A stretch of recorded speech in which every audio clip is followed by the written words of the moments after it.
Good evening, everyone. We're ready to start our meeting. Councillor Makbule Gunes, I'm the chair of this committee.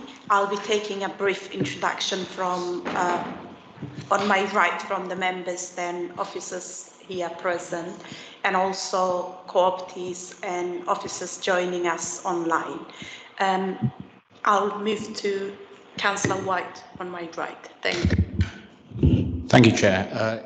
I'm Matt White. I'm a councillor for Tottenham Central. I'm not actually a member of this panel, but I'm deputising for Councillor Abella this evening. Sue Jameson, Bruce Castlewood. Neil Sinclair, Head of Finance. James Page, Chief Executive of Haringey Education Partnership. Jane Edwards.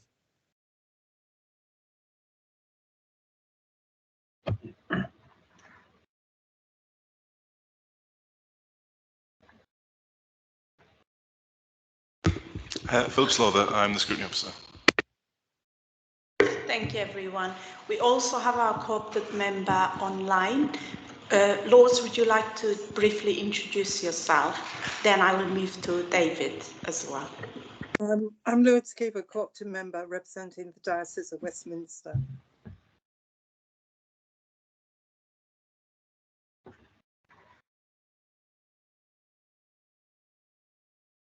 David?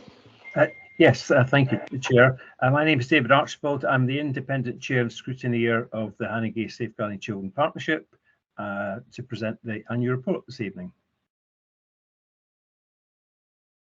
Great. Thank you, everyone.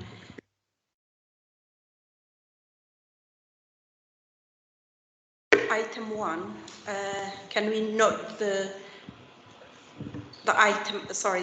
statement on the filming? So anyone who's basically attending this meeting could be filmed, and this meeting will be broadcasted live subsequently. So item 2, apologies for absence. So we've had apologies from Councillor Abella, Councillor Adamu, Councillor Isilla Gosling, Councillor Grosskopf and Councillor Lawton. Councillor White is attending as a substitute for Councillor Abella. Thank you for that, Philip. Any items of urgent business?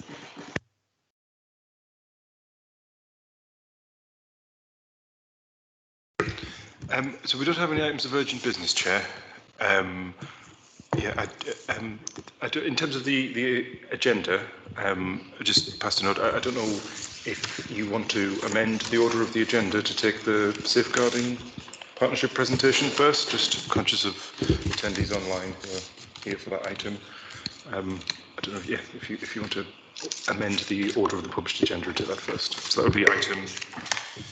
Yeah, that's 9. definitely can be arranged. So are we happy to change the order of the agenda slightly?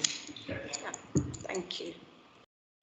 So we are changing the order of the agenda by moving the item 9 in front of item 7. Yeah.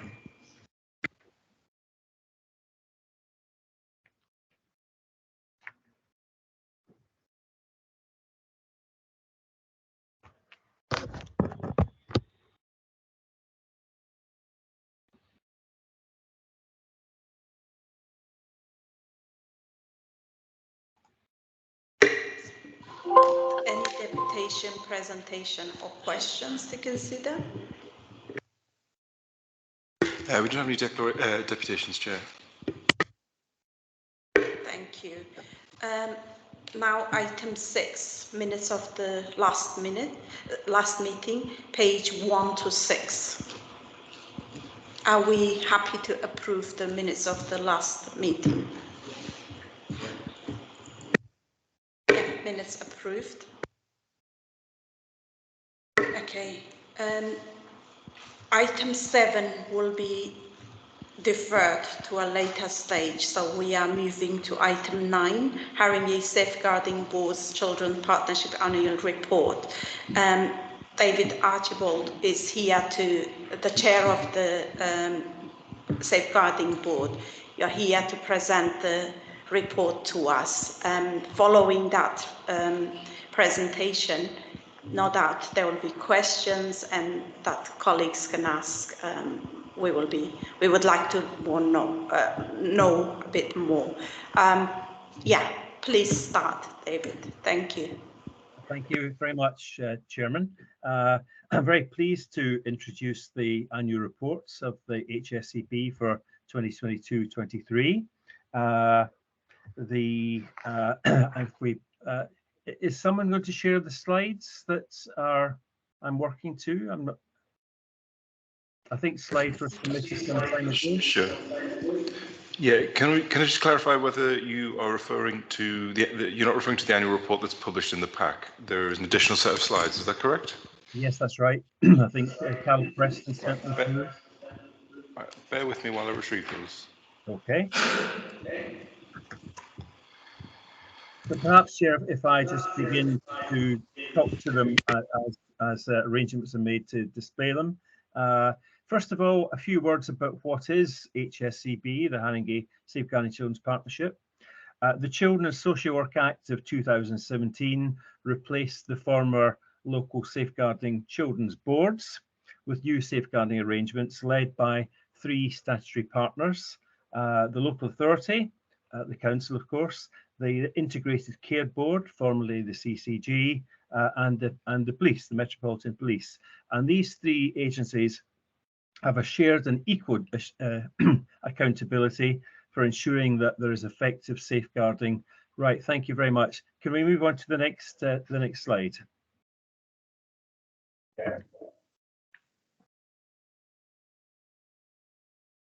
Okay, yeah, that's great. Thank you very much.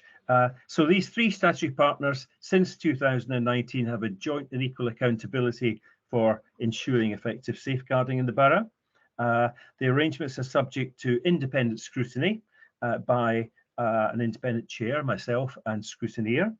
And the HSCP has a duty to publish an annual report on what's been achieved, what the challenges that were encountered during the year were, and what is planned for the coming year. So these arrangements, HSCP is enshrined in law, subject to statutory guidance, and went live in September 2019. So next slide, please. The 3 key partnership leads from the 3 statutory partners are Anne Graham, your DCS, Stuart Smiley, the senior police officer locally leading and safeguarding, and David Pennington, the Director of Safeguarding for North Central London ICB.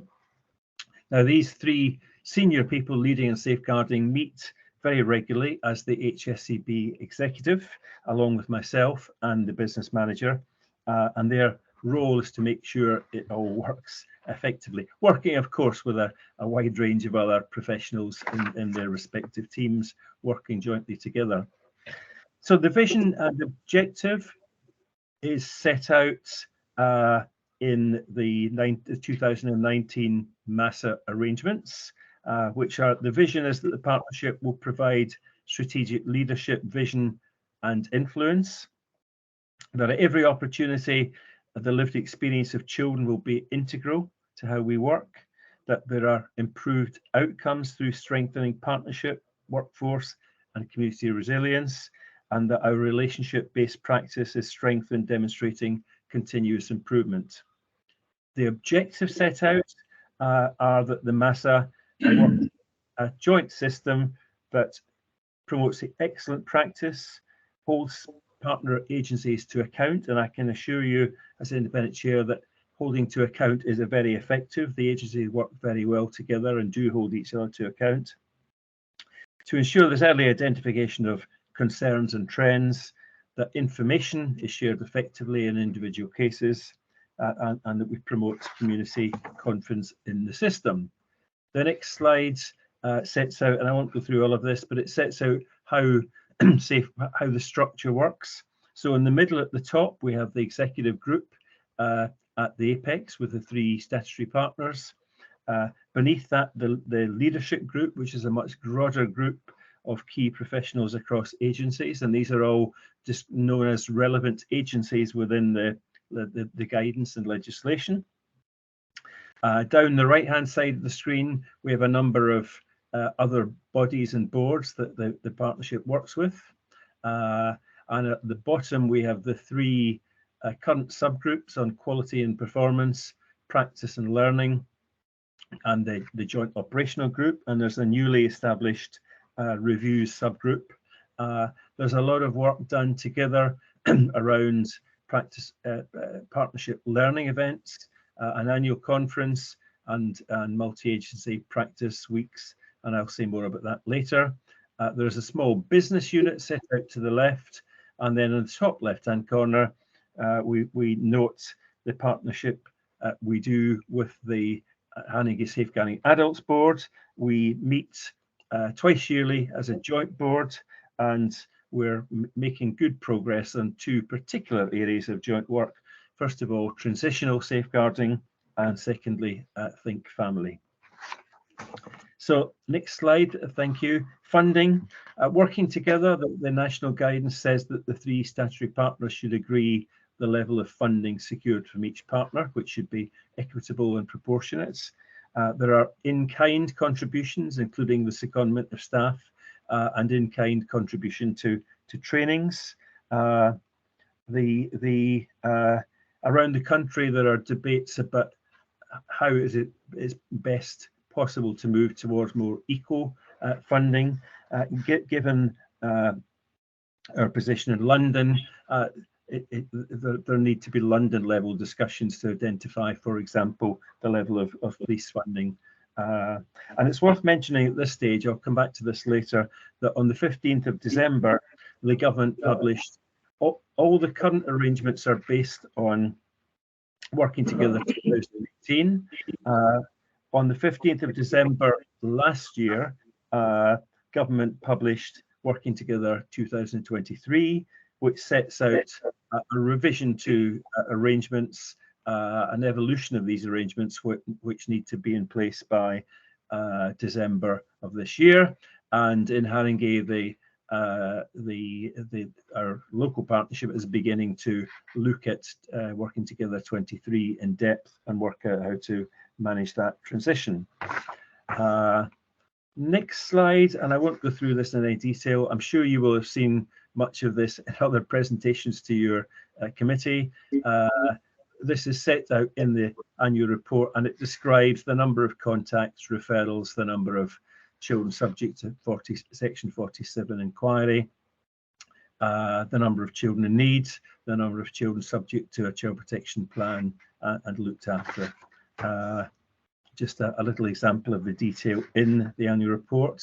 In terms of a couple of slides on key activities, one of the key activities carried out involves Section 11 audits. The legislation requires key agencies in the safeguarding world to self-audit their strengths and weaknesses in terms of safeguarding. We conducted that during the year in question, and once the self-audits were completed, the partnership introduced a number of what we called support and challenge sessions, chaired by myself as independent chair and scrutineer, and supported by the partnership manager. And in that process, agency reports were scrutinised and representatives of agencies were asked to reflect on their arrangements. And the outcome overall is that the partnership continues to demonstrate a strong level of commitment to safeguarding and a desire to further improve. Next slide, thank you very much. Audit and practice weeks. Partners within HSCP are very actively engaged in a range of ongoing multi-agency audits, and the learning from the audits is disseminated across the partnership and through training. A multi-agency practice week was undertaken during 23, which was exceptionally well attended and received very positive feedback, and I personally was involved in a number of the sessions and found them extremely helpful. We've now evolved onto a cycle of 2 practice weeks a year with several hundred frontline staff participating and learning from the events. And I think what's particularly helpful is that from a start several years ago of a single agency partnership, we now have very much multi-agency working through that. The next slide sets out, bear in mind this is the report for 22-23. The priorities are set out there. Children living with mental health issues, prevention and early intervention, and older children in need of help and protection. The focus will be on measuring impact linked to practice, a strong evidence base, and workforce development. And some of the additional areas of focus and synergy are set out there. Transitional safeguarding jointly with the Safeguarding Adults Board, neglect, where we've done a great deal of work, again, jointly with the Early Help Board and the Health Wellbeing Boards, and something around children who go missing. Final slide. I'm getting a bit of background noise. I don't know if everyone's getting this or not, but let me finish this final slide and then concludes. A number of the highlights that emerged from the Section 11 process was that MASH, the multi-agency safeguarding hub, is recognised as a strength, and there's a strong desire to build on this going forward. The expertise and approachability of the LADO, the local authority designated officer, was recognised across the partnership, and that was a consistent theme from the Section 11 support and challenge sessions. So that is working very well, as a credit to the council. The commitment of senior managers to safeguarding was evident, and the development of the neglect toolkit and guidance has helped address the whole issue of tackling neglect. And the final comment that would be probably wrong not to mention during the course of this briefing, it's clearly not entirely as a result of the work of the HSEB, but it's worth mentioning the real achievement in terms of Haringey's Children's Social Care achieving their Ofsted Good rating, which you are very well aware of, and is a very strong achievement, and one that helps build the performance of HSEB. So, Chairman, I will stop there.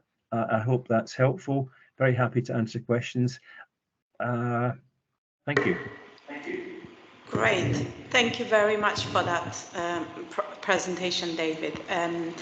I suppose before I kind of move to my colleagues, the usual question I would like to ask you every year is, as the independent chair of the Safeguarding Partnership Board, what is your kind of, you mentioned that obviously we know that last summer Haringey turned a big massive corner in terms of moving to a completely different stage in, from adequate to good. So that was a major kind of highlight for this committee to recognize, and so I just wanted to kind of are you confident that all the work that's been done currently is going to kind of keep us basically doing the best for our children, to continue basically being good?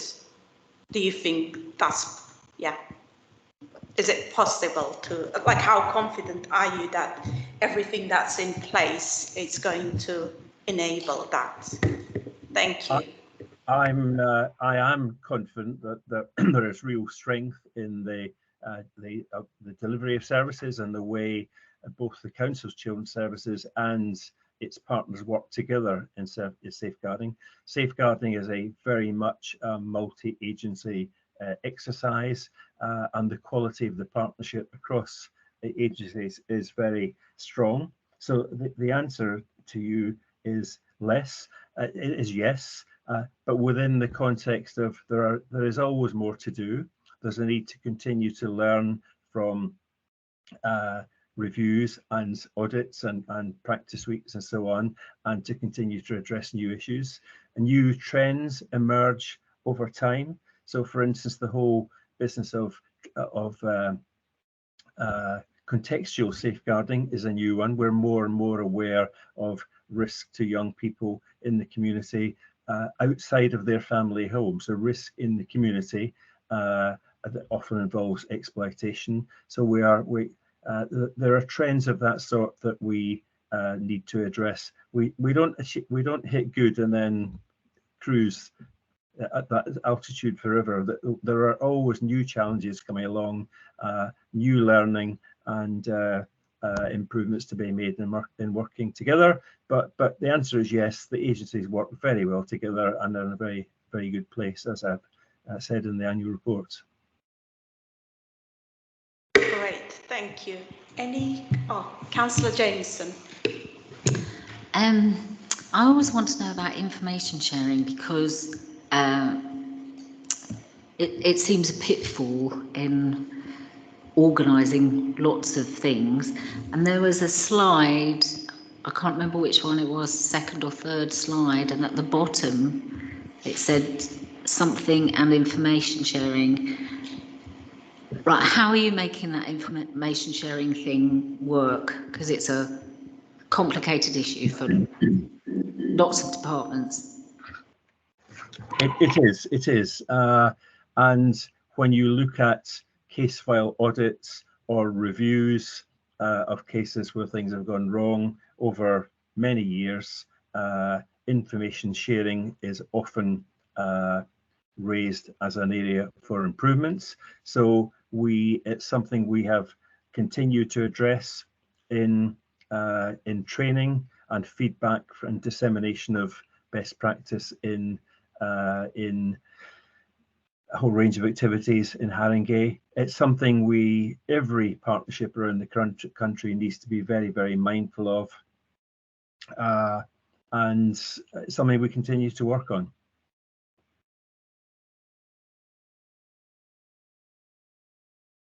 Any other comments? Yeah, Councillor White. Thanks. Probably my comments and questions are going to sound a little bit naive because this is the first time that I've sat on this panel, and I also haven't, unfortunately, had a huge amount of time to read through the report in great detail. But I think I understand correctly that your organisation is focused on helping the organisations that are responsible for safeguarding children in Haringey to work more effectively and work more effectively together. Is that correct? Rather than doing any of the safeguarding work yourself. Am I right? It's probably worth clarifying that it's probably worth clarifying that the HSEP is a partnership of bodies across the borough who are involved in safeguarding. The three statutory partners are the council, police and health, and they together have a duty to ensure that the partnership works. We're not an external partnership where we are a legally based partnership. Rather than an organisation, we're a partnership who must work together to ensure the most effective safeguarding possible. I hope that's helpful. Thanks. Yes. So on that basis, I guess what we need to be looking at is how effectively Haringey Council is working, and I suppose what I'd like to hear a bit more about is what your organisation is doing to focus on the areas where maybe Haringey could be working better. That's not to say anything negative about what Haringey is doing, but I suppose we can always work more effectively and better. So where are those efforts going as far as Haringey Council's children's services are concerned? So you're right. There's a need to monitor effectiveness and improve effectiveness on an ongoing basis. We work on a range of areas to make improvements. We have extensive multi-agency training with a growing emphasis on training staff across agencies together to build relationships between them. We have improved over the last year or two our performance data so that we can monitor trends and monitor levels of activity and address problems. We extract learning from the reviews that we have to undertake, both the rapid reviews required by the national panel and by the national guidance, and in multi-agency case file audits, where we monitor the effectiveness of work and take steps to improve it. It's hard to provide a short answer to such a searching and very reasonable question, but there's a huge amount of activity undertaken across the partnership to do just what you've described.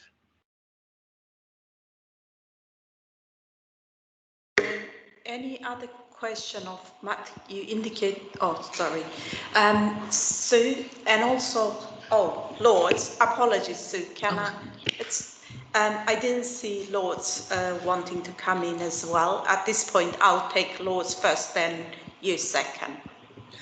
I've been a member of this panel for some time, and every year that this report has been presented, I've raised the same issues that I'll be raising tonight.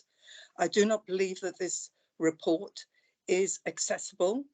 The majority of our parents, 80% to 85% of our parents at the school do not have English as their first language. I cannot circulate this report to any of our parents. I also, this year, have not circulated it to the teachers because I do not think that it's accessible to the majority of our teachers who work so hard to read this report. Then I think that last year I raised the issue about a lack of clarity within the report with regards to your relationship to schools. I was told last year that there was going to possibly be a retired head being appointed to the partnership. I don't know whether that's happened. I've tried to access the membership of the panel without any success whatsoever. But I think that certainly there needs to be clarity with regards to your relationship on schools. And I've gone over the report several times over, looking for the word governors. It doesn't appear. Yet, I have done several investigations because when anything goes wrong, it comes up to the governing body. And as a chair, I've had to do several investigations. And I must admit, I give praise to the LADO service. I've been very, very positive about the LADO service. They've been extremely helpful to myself and to other governors at the school where I'm co-chair. But the thing is that, at the end of the day, we do not have any access to your partnership. We do not hear from your partnership during the year. We have no relationship, it would seem, with your partnership. Now, often governors, up until the appointment, I think, of Jane Edwards, who's there at the meeting today, we've often been forgotten about. But I would hope, I've said this time and time again, we still need to be given some recognition by your partnership, considering if you look at the LADO data, schools have one of the highest referral rates, and yet we're not there. Hopefully this makes sense because it gets quite boring every year when I'm raising the same issues. Thank you for that, Lords. Will I answer that? Beverly Hendricks indicated that she wants to respond. Yeah, Bev.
Jane indicated that she wants to also come.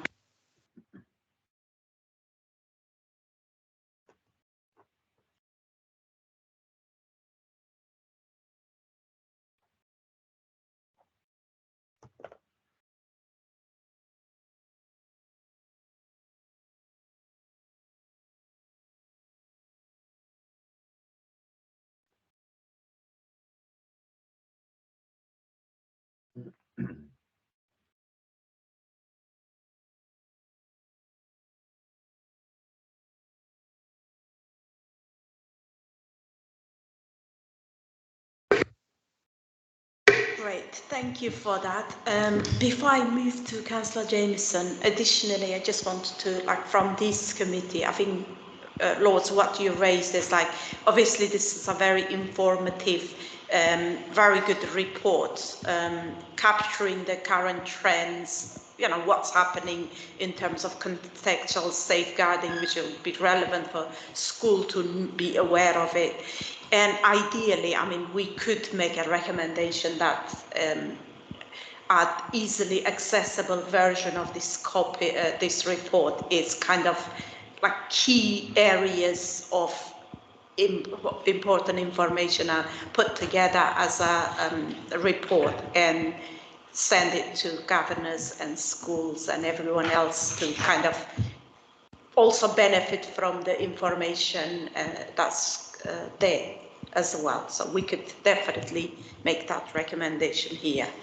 Yeah, Councillor Jameson.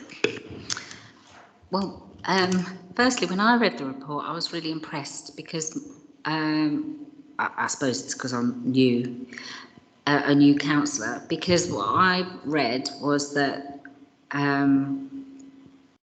groups that don't normally get together, that have different agendas, the police, the council, were working together, and training in safeguarding was being put on the table, and the more training about safeguarding is put on the table, the more conscious people are in whatever role they have.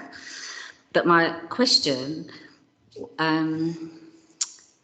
was, we do have organisations with different agendas. The police do have you know, they serve different roles, and I would imagine there's some conflicts. I mean, we've got an overall aim of improving safeguarding for our children, but what are the difficult bits between the various organisations? Yeah. David, what are the difficult bits within the relationship with different partners? So that's the question. Yeah, I think it's a very good question. There are the three statutory partners, police, health and the council, working closely together. They have very, in many ways, different roles to play, but there's a significant overlap in what each agency does, specifically in terms of safeguarding, along indeed with many other agencies, and indeed certainly all schools in the borough. It's what has always been one of the challenges of safeguarding, and when different agencies stop talking to each other and are not working together, you have problems, and it's one of the reasons in many ways why area chair protection committees were invented quite some time ago and then replaced by partnership board and now by the MASA arrangements. And what I can say is that in Haringey, the three statutory agencies with their different roles, they come together where they have overlapping interest in safeguarding. They work very effectively together. So we live in a very complex world. The police have a vast range of roles, as do the health service, as indeed does the council. But when it comes to children's safeguarding, the key senior managers and middle managers and frontline staff are coming together and working to the same procedures, the same set of priorities in the same subgroups to work together as effectively as possible. and working together 2023, as that I mentioned earlier, that was published on the 15th of December, seeks to build on that and reinforce it. So it is challenging. I must say that when it comes to meetings in relation to safeguarding, there's very, very little conflict. People accept they have different roles, but they come together knowing that this is very important work, and they do it very effectively together. And when there are challenges, they are rapidly addressed and usually overcome very quickly. Thank you for that. Councillor Brotherson also wants to come in.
Great, that's really helpful, Councillor Brotherson. It's really positive to kind of note that the relationship between health partners and the police and the council has improved like to an optimal level, that it's working really well. So it's good to note that.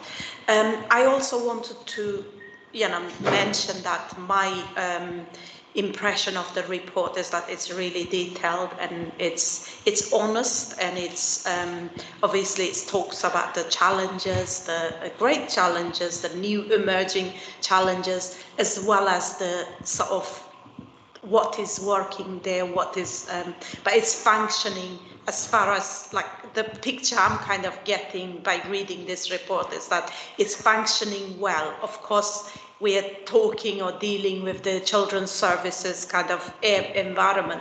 There would always be challenges, but based on this report, it's things are progressing really well.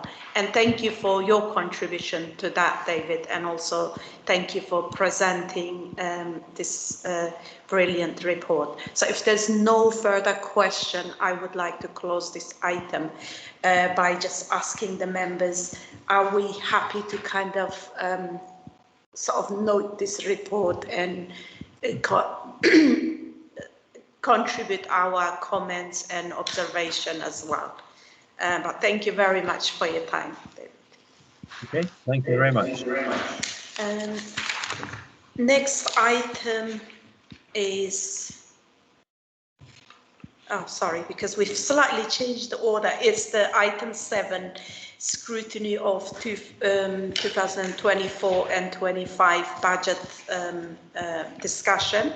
For this item, an hour and 40 minutes has been allocated.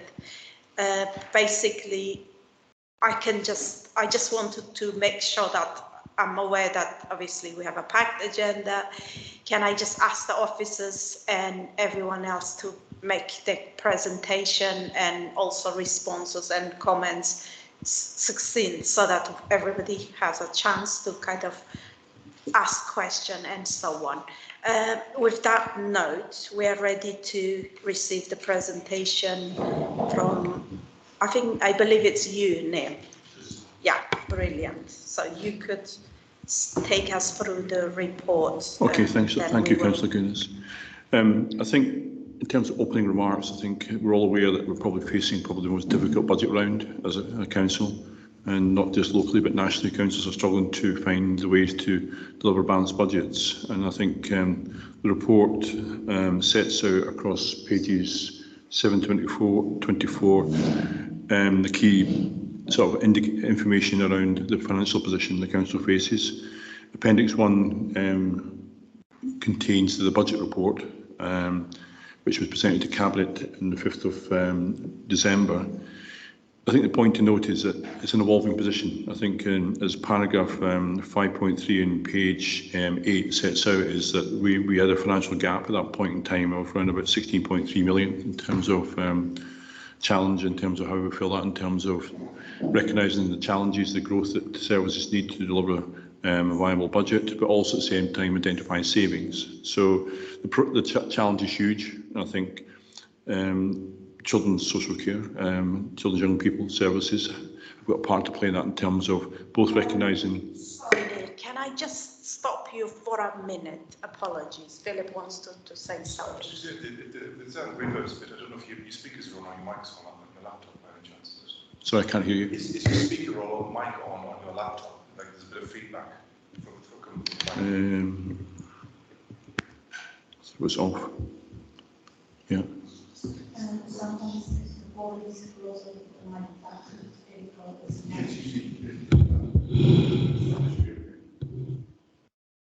Sorry, Neil, continue. Apology for the interruption. So, you hear me clearly now? No feedback?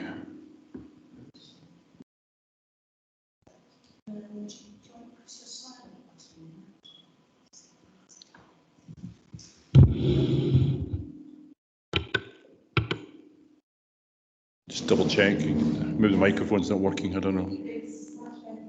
Actually, the sound is much better now. No?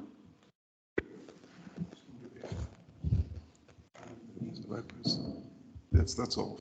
Yeah. And are you on Teams? No, fine, that should be okay. Yeah. Okay.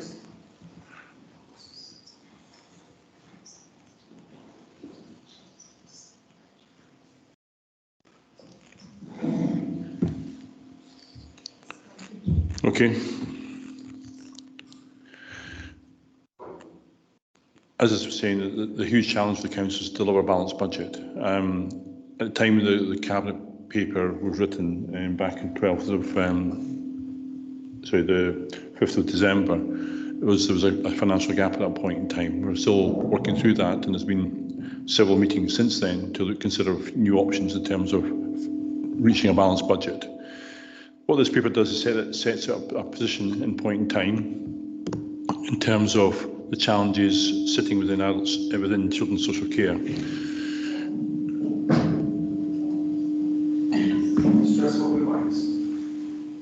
Sorry?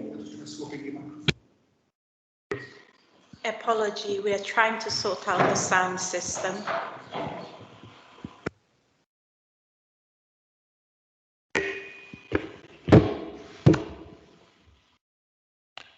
Is that okay? No. Yeah, microphone.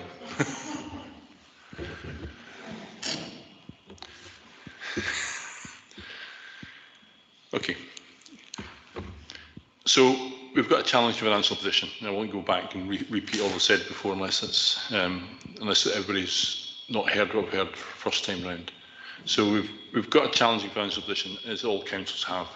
I think the critical thing is we have to recognise is that in terms of the services here for children and young people, is equal challenges in terms of delivering services within budget. The key challenge will be is actually recognising the demand for services, not only the demand for numbers of young people who need support, but also the cost of those services. At the same time, the targets in terms of saving delivery. The report also sets out where we intend to invest capital funding.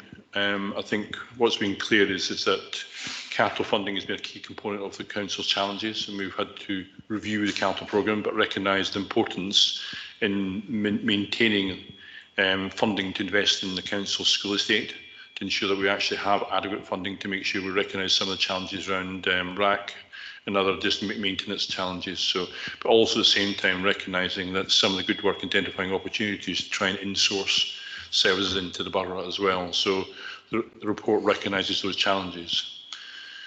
I think we have to recognise as well is that in terms of looking at the overall council position is that we have to invest in other areas. So, for example, through the report we talk about new savings, and the new saving in children and young people, it talks about delivery of savings for those who transition from childhood to adulthood. In terms of how we've dealt with that as a council, we've actually included new investment in adult social care, because the high cost of those young people transitioning to adulthood is often felt by adult social care, albeit the savings sitting with the children's social care. So that's some of the context of how these savings kind of sort of joint together. In terms of specific detail, if you have the report and look at some of the key challenges, is that there's the existing growth in the service, which we're investing up just over £500,000 in children's social care, which is part of the previous medium-term financial plan. We're planning to invest new growth, which is almost just short of 3 million over the next 3 years. That's to recognise some of the financial challenges around the cost of placements and inflationary challenges that services, not just children's social care, but right across the board, face in terms of provider market. And I think it's well documented that the provider market for children's social care is broken. I think probably the simplest way to describe it. But nonetheless, we have to lean on that market going forward, albeit there's a lot of work that Bev and her team are working on to look at new solutions to try and bring services in-house with opportunities to change the shape of that engagement with the market. In terms of savings, there's existing savings that children's services have to the tune of 1.86 million. And it should be recognised is that those savings are largely on target to be delivered in the current year and going forward. So I think that's a positive news in terms of progress. In terms of new savings, I've kind of sort of mentioned already, is that new savings around transitions is going to be the big challenge for children's services. And whilst it's sitting here, the transitions team, and there's a business case that was developed as a result of some excellent work through Budget Fortnight, which identified the need to bring together a multidisciplinary team across children's, adults and health and other key partners in housing to actually develop solutions to change how we support young people in terms of those high cost, expensive placements that the council faces that stay with the council for a significant period of time. There's also a number of management actions that have also been identified. These are effectively non-policy changes that we're implementing, and includes things like reorganisation of the SEND transport function to try and deliver across the next 4 years 663,000. In terms of, that's the sort of key headlines, and as I indicated, is that in terms of capital investment, Over the next medium-term financial plan, we're planning to invest just over £64 million in children's services, a lot of that directed towards the school estate to actually improve the quality of and condition of the buildings that our children are taught from. So it's critical that we maintain that investment. The appendices set out a bit more detail, details of savings, growth, and a bit more details in the capital programme. And I'm sure if you have any questions in the capital programme, we can deal with those particular points in turn. That's all the points I've got to make at this stage. I'm happy to take any questions at this stage.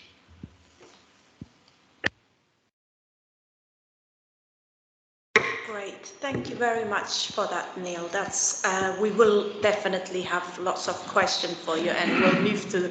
Before I kind of move to the question, I want to give Councillor Brabazon the opportunity to, if she wants to say something at this stage, to also say that as well.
Needs, children with special needs, children who are deeply disturbed, have had terrible life experiences as commodities to make money. And this is a national issue. Even the DfE recognise this, and there are moves, although they're incredibly slow, to try and get local authorities working together to set up local authority alternatives. But this takes an awful lot of time and it's hugely complicated. And meanwhile, if you're at the mercy of the market, then the market will charge what it can.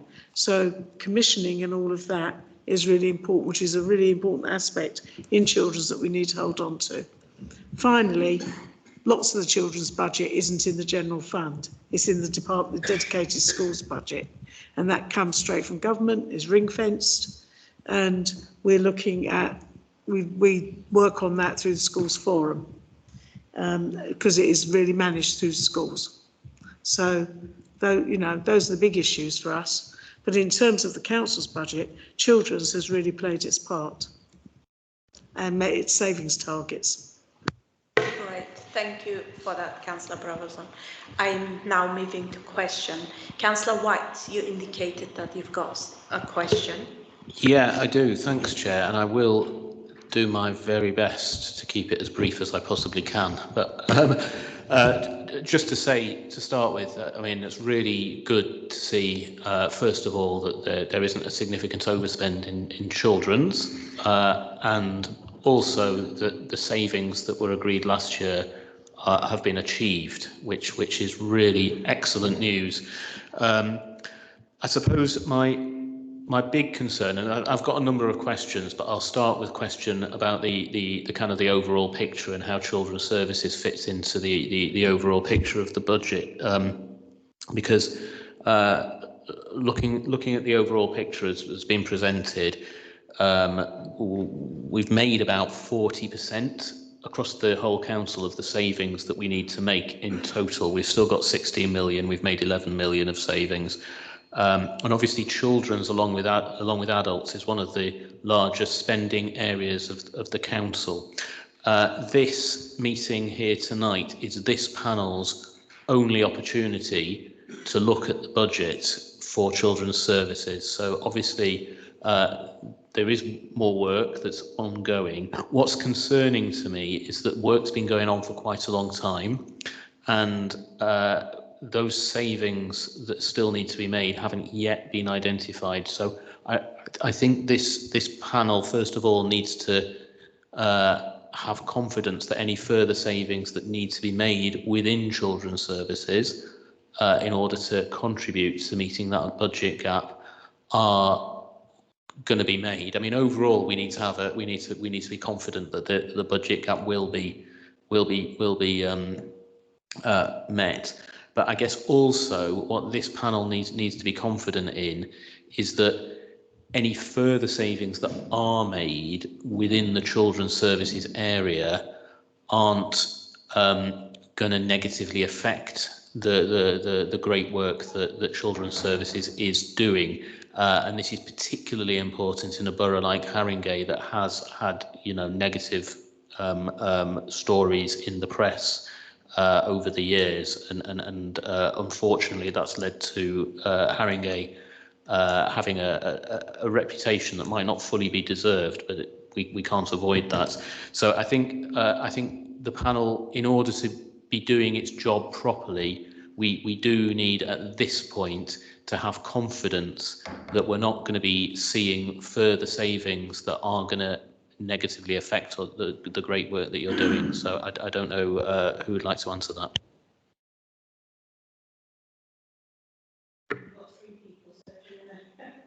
Yeah, sorry. Political answer, no answer, is that my experience is that the service hasn't put up savings that it can't achieve.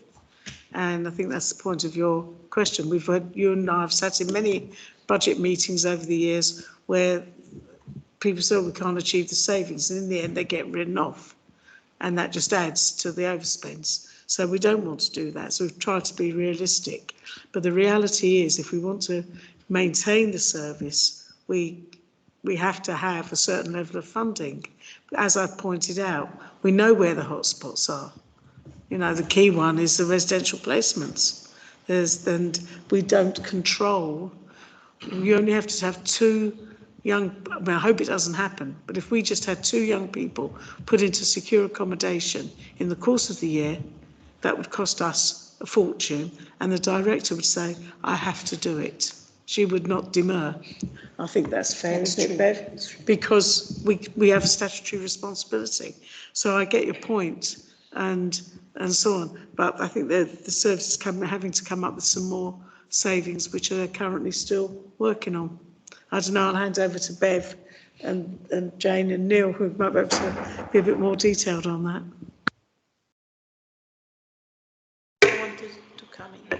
Thank you. I think the approach we've been taking all along from budget fortnight onwards and part of the planning process to recognise we have to do this work together and I recognise the challenge the council has and recognise those areas of greatest risk. That's why the council took the decision to invest growth into children's services to actually recognise some of the financial pressures we've got.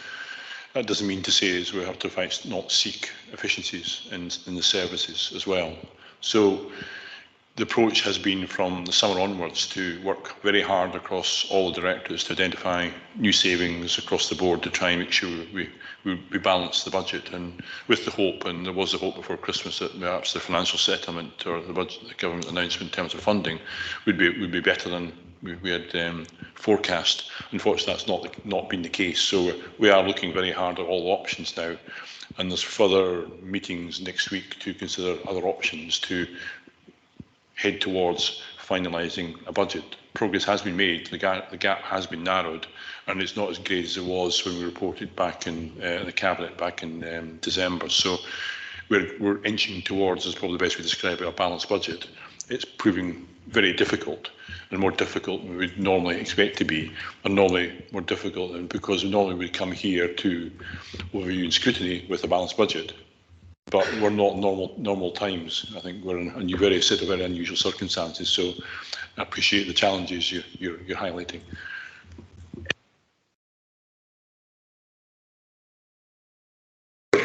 Matt, I'm gonna just check if there's anyone else who wanted. You have a follow-up. Then I think I also have a question which is very relevant to what you're raising. Then Councillor Jameson also got her question.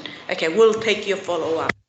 Mine was to ask, I think, Neil, if he can give this panel any indication of how much of that 16.3 million is likely to be contributed by children's services, and if any of that is likely to be contributed by children's services, where that's likely to come from. Is there any indication that you can give at this point to this panel on those questions? At this stage, there's no further proposals coming from children's services. That's the position. That's where Anne and her team stand on that. So that's where we are just now. I mean, I want to echo the point that Councillor Brabazon made earlier.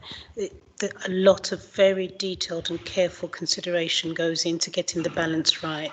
We have a statutory duty to protect children in safeguarding. There's only 2 big shows in town. The people that we work through, that's social workers and frontline practitioners, and our children in care and all of their care needs, largely suitable, safe, loving homes through foster carers, IFAs and residential units. We have better control over the IFA and the foster carers. We have no control nationally over the current state of the residential market. That's the bit that causes a lot of uncertainty, and so the way that the revision to the capital budget have been made with our partners in finances and ICB means that we are really aggressively pushing for insourcing as our model, opening up our own mother and baby residential unit. We already have opened up Hazelmere and now are starting to see a massive reduction in the children who were in residential units, coming down from 52 in 2019 to lower numbers now in the region of 31. And we intend to continue to do that with a model that really invests through the relationships that frontline social workers have with their families to strengthen the parenting using methods like family group conferencing, and so that we can extend the wider community network to support the families to support their children safely. And so we haven't put any more savings up. What we've wanted to do, and we're really grateful for the investment to ensure that the training, the continuous training and learning to our social workers, building those relationships, building our understanding of the community needs is our priority. And through that, we'll create efficiencies for families, because I would hope to see that we don't have as many children needing to come into care, to those high-cost residential placements. If Jackie DeFilco was here from our AD for SEND, she would talk in great detail about the benefits of the safety valve. She's happy to take questions outside of panel. If we put them to her, she'll write to us. But I echo what Councillor Brabazon is saying. We only put savings that we think achieves the balance between efficiencies and safety. Thank you for that.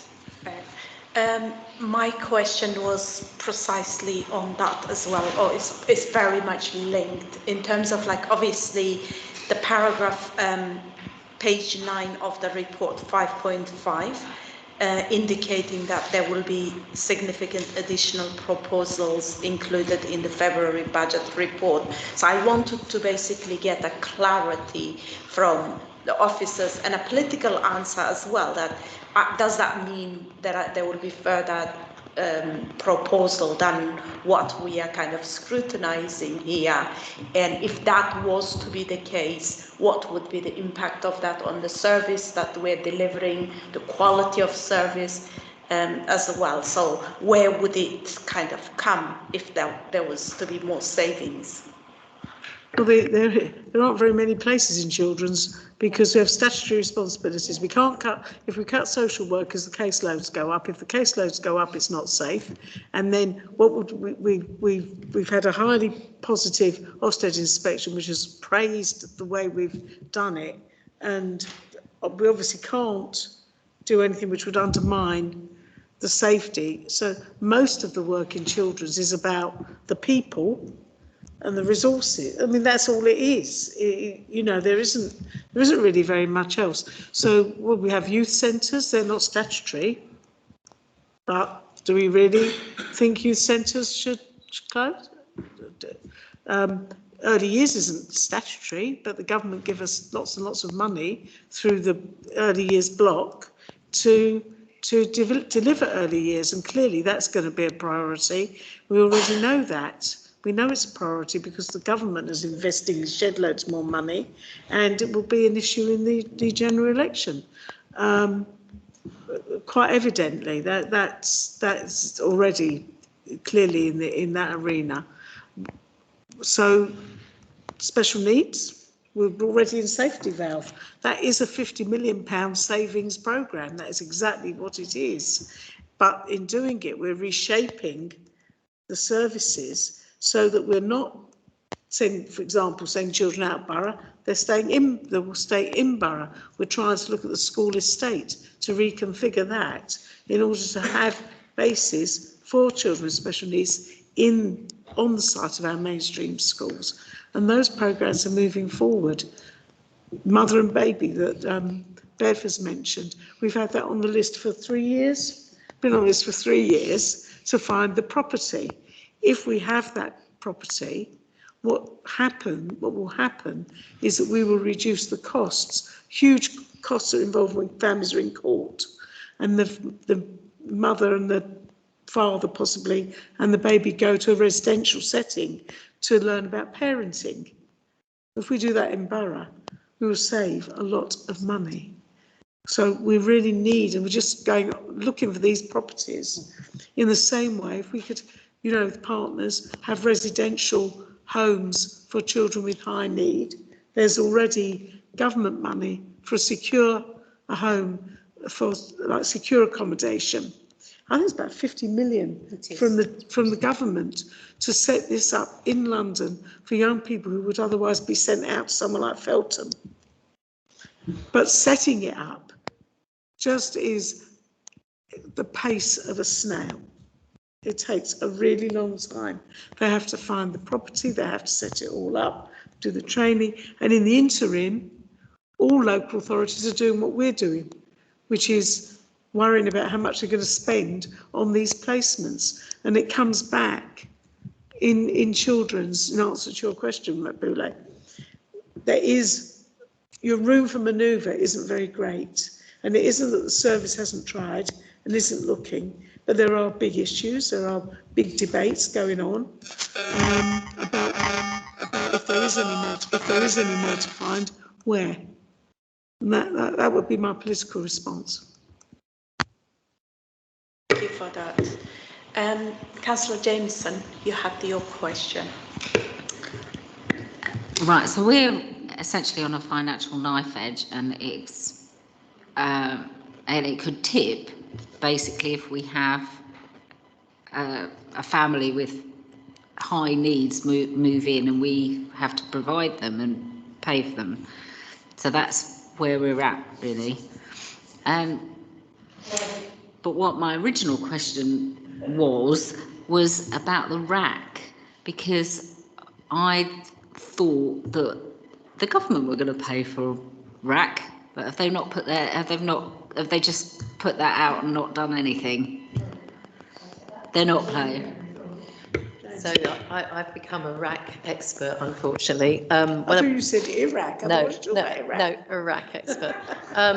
So we continue to have conversations with the DfE. They have indicated that they will meet the capital costs, but we still actually haven't seen the money, and so that's why we've highlighted it as a risk. There are some revenue costs which schools have incurred as a result of the RAC issue. It's not, we just, as you'll know, in some schools we've had to close complete blocks. There's been revenue costs around school meals. There's been revenue costs around some additional staffing in some cases, IT stuff, books, other bits and pieces. So we'll continue to have those conversations with the DfE, asking for them to meet the full costs. But we are obviously highlighting a risk to the council's general fund if that isn't realised. Is there anything you want to add? No. Essentially then, because there are other councils that are in section 114 land, aren't there? And if it was us on our own, I mean, we're not there, I know we're not there, but with these bills, if it was us on our own, it would make us look responsible, but where other councils are folding, it just starts making the government, so we do have some leverage, essentially. Hopefully. Everything crossedly. Well, as Jane said, they committed to paying for Parkview, and I think Halsey. But you also. So we have to hold them to it. Yeah. They've committed to meeting the capital costs of each of our 3 schools affected by RAC, and that's our 3 maintained schools. There are obviously other schools that are there's another school that's a phase school in the borough that's been affected, but obviously that's a conversation between the DfE and the diocese. But fundamentally, they have committed to meeting those capital costs. But what we're saying is we are flagging a risk that there may be a difference of opinion between what we consider to be the costs and what they perceive to be the costs, which includes some of the revenue costs that aren't directly attributed to building capital costs. So we had an interesting, for example, we had an interesting debate with them about whether mobiles, the renting of mobiles, was a capital cost. We've got over that bridge, so we're just hedging our bets in the fact that there is a potential risk, not least of all because the permanent solution to the RAC hasn't yet been agreed with the DfE for our schools. All our schools. Sorry, just to bring the focus back to the budget kind of proposal and for this committee. I suppose, yeah, so we are being told that, Councillor Brabazon, that there aren't as huge around, like there isn't a huge room that they could, like most of the services the children's services provide as demand-led and statutory obligation. So there is a limit that we can do, cut or reduce. So somewhere in the report I read that the allocated budget for children is 1.6 million. Have I got that completely wrong? or maybe confused with some other numbers. So my other question would be the allocated budget. We know that obviously the cost of provisions, placements have increased, and it's like cost, everything is impacted by the kind of current economic context, everything is increasing. So is the current allocated budget to the children and young people's area adequate to meet the needs of huge demands in that area?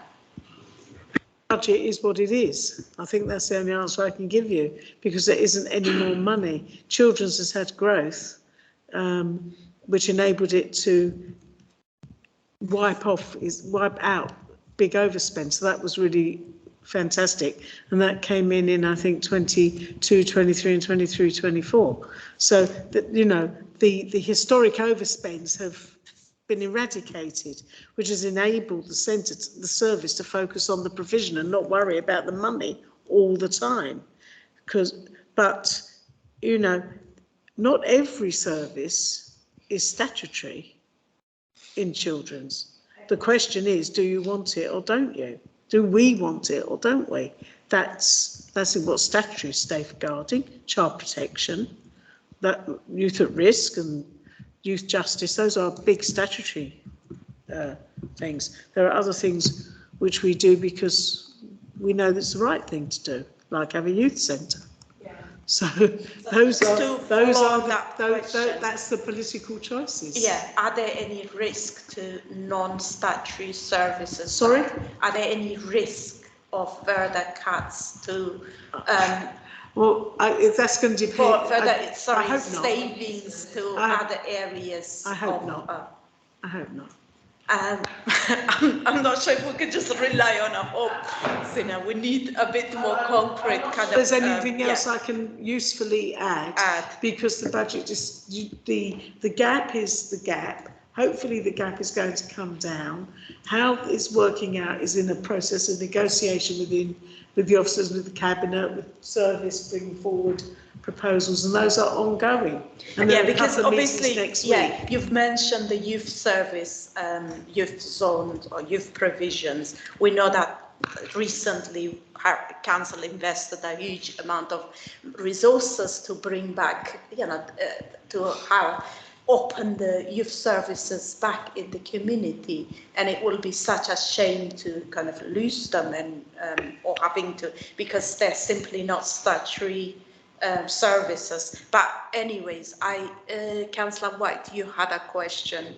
Yeah, please do come in. Yes, thanks. Just to follow up on this discussion that's just happened. So obviously we can't discuss any potential savings that haven't been agreed, further savings, I mean, that haven't been agreed yet.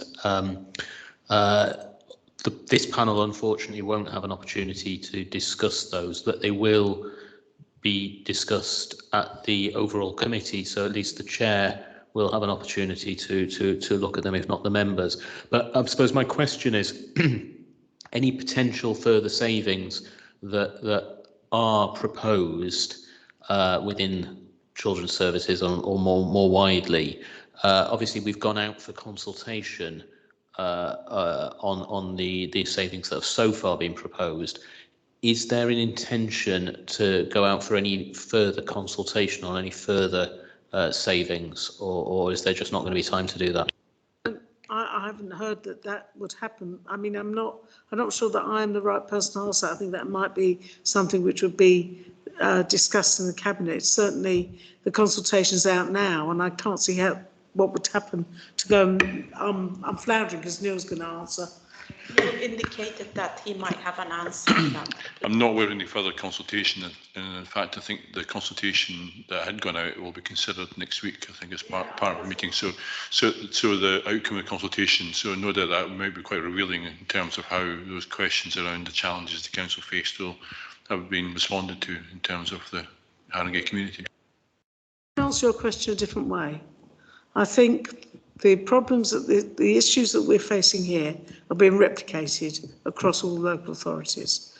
And so reaching the budget, the final budget, is proving much more difficult than it has done in previous years. And certainly the time that you've been on the council, Matt, I don't think there has been really any big budget problems. So this is causing more reflection and having to go back again.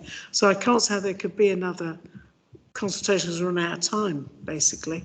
But it isn't because people aren't looking and trying to make it fit. But the reality is this is created by the government.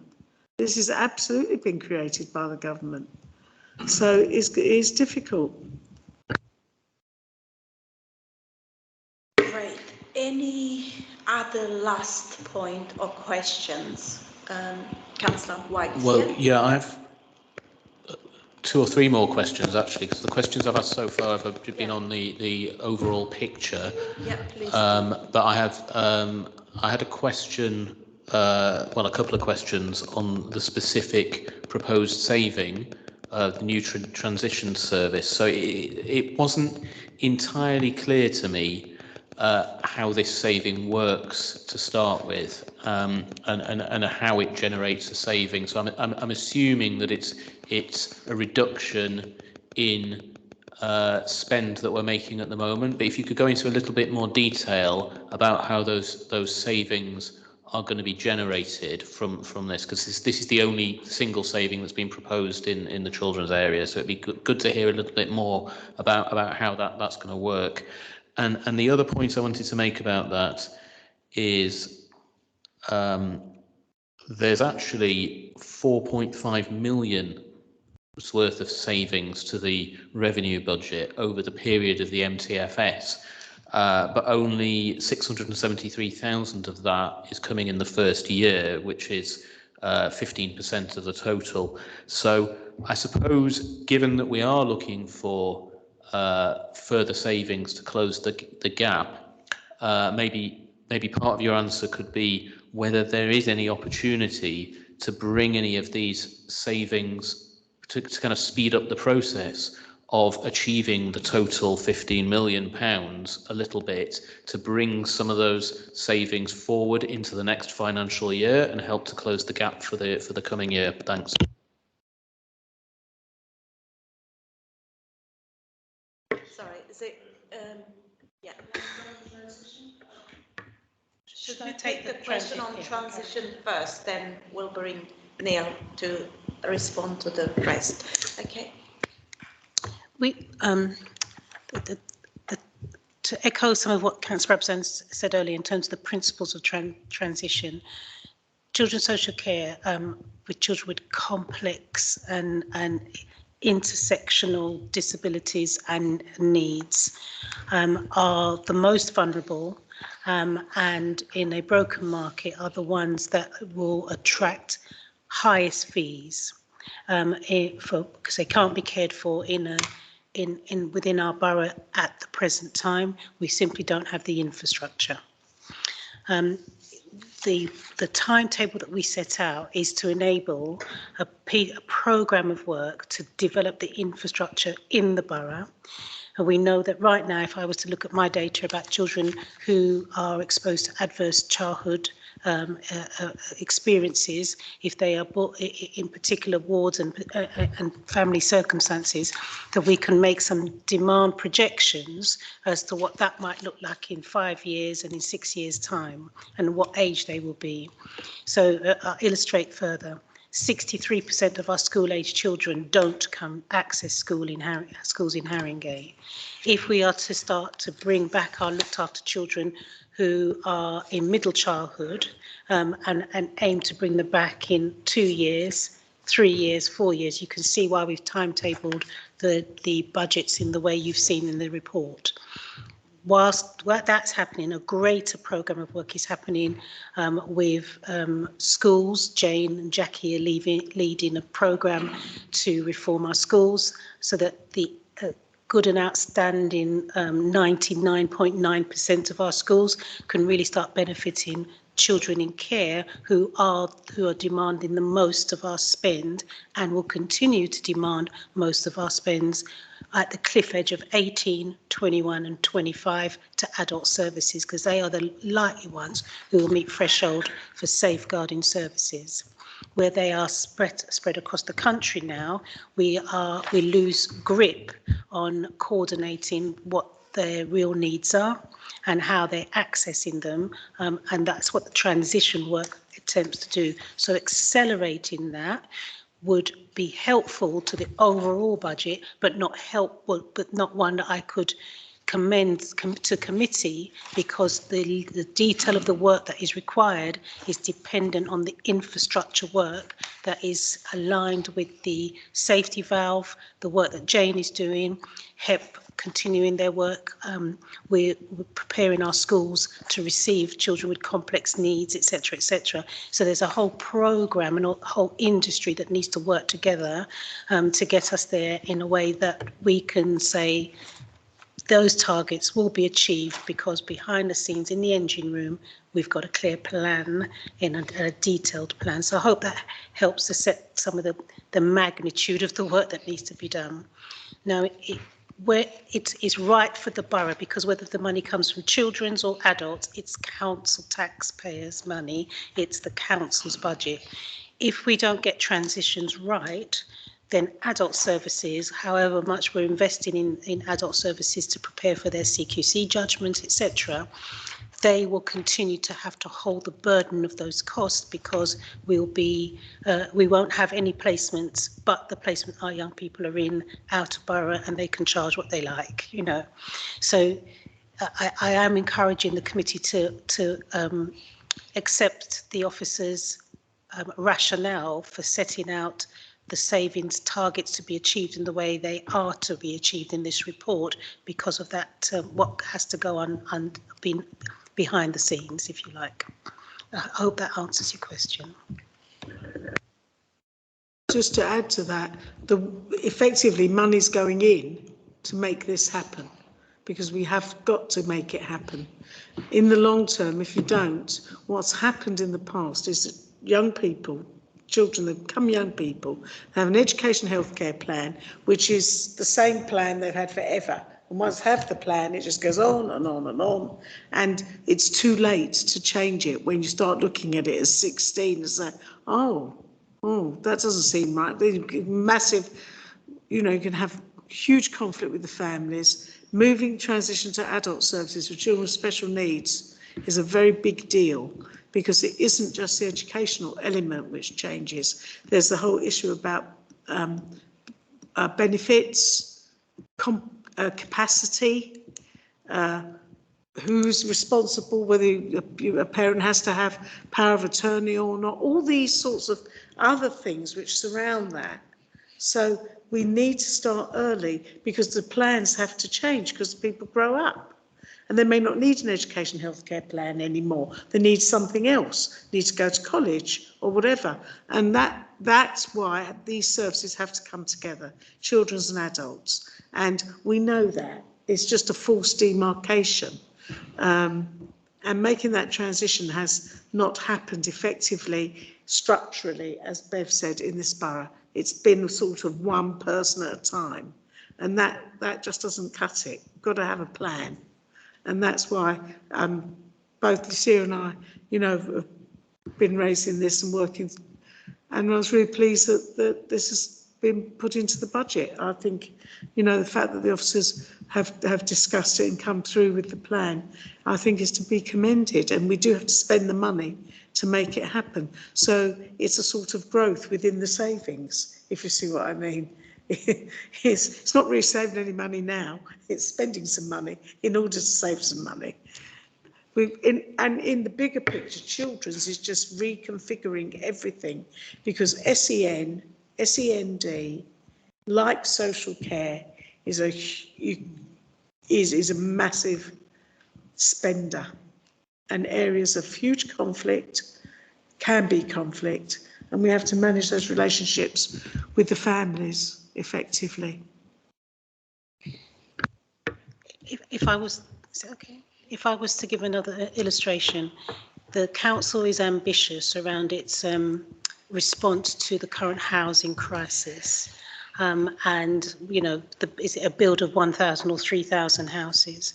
If we were to, some of that programme of change is looking at how we can build a psychosocial system for children, for example, with learning disabilities who will go on to be adults with learning disabilities in this borough. But we will build those properties in a way that allows them to mutually support one another safely with their concierges. If you and I go for a walk around Haringey, you know this borough well, you don't have a model like that. And if we were to head count each of those young people who are now 14, who are going to need to be supported until cradle to grave, those are, as they get older, those are the people that make more demands on adult services, when we could get ahead of their sense of loneliness, their functionality, resetting their baselines, that sort of thing, now with adults in the room in accommodation that can give them that lifelong support. We don't have those models. That's what the programme needs to achieve under the new transition approach. Thank you. With Chair's permission, just to quickly follow up then, it seems like what you're saying is that this is likely to have a knock-on benefit overall to the adults budget as well. Is that being reflected in the papers presented to the adults panel? I believe, yes, Neil is, he wants to kind of come back to comment on that. In the savings profile in Appendix 5, that's based on what we know in terms of number of children expected to transition through to adulthood over the next 6 years. On the other side is adult social care have received growth of 3.4 million for next financial year to reflect those same numbers. But looking back over the last 5 years, there's between 15 and 20 young people come through each year with support needs, which will remain in the system for anything up to 30, 40 years quite easily. And if you're then replicating that £3.4 million every year, that's a massive pressure that accumulates over those 30, 40 years. So the position is not sustainable.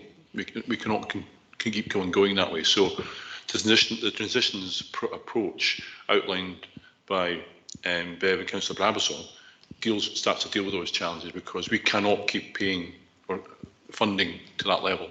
It's not realistic, because given the financial challenges we've been talking about earlier, the council will be broke, will be in Section 114 territory, because we can't keep going. So we need to invest in the transitions programme to support those young people to be as independent as possible for as long as possible. And that's the ambition of the programme. So the savings side, which is set at 683,000 next year, is the other aspect of the 3.4 million. So we hope to deliver that, and we've made assumptions about what we expect to deliver year on year. Beyond that, understand the profile we've got of the young people in the system, looking back to age 14. So there's been a lot of detailed work done already in terms of understanding what may be possible. Great, thank you for that. Councillor White, all your answers, have they been answered, your questions? They have, but I did have a question about the capital programme. I wanted to ask Neil a question about the capital programme before we finish this item. Yeah, please do. So that's... So is it worth just sticking questions, if there are any more questions, on the revenue side of the budget and then moving to the capital, just to keep it from being completely confusing? Yeah.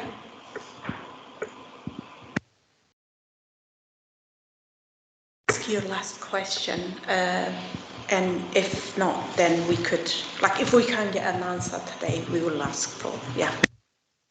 Thank you, Chair. Yeah, just looking at the capital programme, which is on page 91, and I've seen there's a total of 28.7 million. Is that, am I looking right? Yeah, 28.7 million, and some of that is self-funding, some of that is externally provided funding, and some of it is Haringey borrowing. So could you just remind me, Neil, for each £1 million of borrowing Haringey makes, what's the revenue impact of that? Do you have that? Can you? I know I'm putting you on the spot there, but it's a certain number of. Not figured in top of my head, but I think what we can refer to is in the main cabinet report. Yeah. It does indicate the amount of capital financing requirement and the cost of the current programme. So in Appendix 2, I'll just very quickly jump down to is that it sets out the overall programme, not specifically for that 67 million, but it does set out what the cost of borrowing is in terms of impact on the financial position. So I suppose where I'm going with this is of that 28 million, there's 17.3 million of that is Haringey funded borrowing that, you know, when it's not badged as self-funding. So that's going to have a certain amount of revenue implication to the revenue budget overall. And I suppose what I want to know, my question is, well, my question to you, Neil, was what was the revenue impact of that £17.3 million of borrowing? My question overall is, given that we're looking for savings in the revenue budget, further savings, does that mean that any of this capital investment is potentially under threat when we're looking for further savings when we're looking at the final budget in March? As it stands, there's no further planned review of the capital programme. There's been an extensive piece of work undertaken across the council with the full engagement of the service to look at reprofiling the capital programme. We've recognised that the part of the priorities is to invest in children's social care and their school estate, but we'll also make cuts elsewhere. But as far as I'm aware, there's no further plans to make any further reductions in the capital programme and have an impact at 26.7 million. Yeah, are you satisfied, Councillor White? Great, thank you. On that note, yes, we're coming to the end of this discussion. It's been a really good discussion. Thank you so much, Neil, for your presentation and for answering questions. Equally to Beverly Hendricks and Councillor Brabazon for responding, answering as well. I am now moving to the last report in our agenda, which is the Haringey education result. Philip, you want just to really object? No, not necessarily object. Just to clarify, so obviously, is there anything that members would like to put forward in terms of recommendations from this panel on the budget to the main committee? I appreciate that there is only one revenue saving and one growth proposal, and that the MTFS savings tracker is green for this area, but it's just to check, is there anything you would like to put up before we move on? Yes, the answer is yes. I was kind of sorry. We should have made it clear. The question that we kind of asked earlier in terms of like, if there are, well, clearly the report is implying that there will be further saving. They're trying to identify further saving.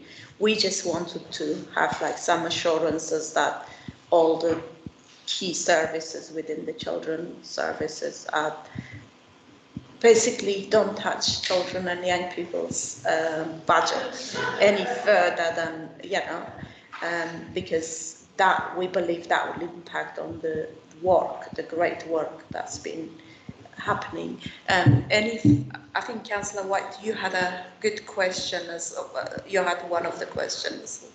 Are you referring to what I said about the bringing some of the savings forward from, because that would have been something that I might have made a recommendation, but given the response to my question that wouldn't be in the best interests of the young people that we're talking about, I think maybe I wouldn't want to make that recommendation now. Okay, that's fine. Yeah, that's so. We just want basically assurances that whatever the new resources are identified, they're not going to have a massive impact on the key services and the important work. Okay, so that's our recommendation. Yeah, moving on. We've got our last report is the Haringey education results, page 93 to 110. So we are referring to educational results of the last, basically last July. That would have been, yeah. So with us, we have Jane Edwards and James Page, who will be introducing the report and explaining the report, the data in the report to us. And also Councillor Brabazon is here to answer any political question, as usual, to also do that. Oh, you want to introduce it? Okay, apologies. Yeah, so you could... They're the experts who can answer all the questions. Sorry? Yeah. So just excuse the finance officer. Okay, Finance Officer, thank you so much for all your contribution tonight. You're free to go. You don't need to, stay any longer. Okay, so Councillor Brabazon, we are absolutely happy for you to introduce the report. Then there will be obviously questions to both James and Jane as well. It's a very interesting report, so we would like to hear more. Thank you. This comes annually to Children's Scrutiny, where you receive the report about the results from all key stages, from the early years through to A levels.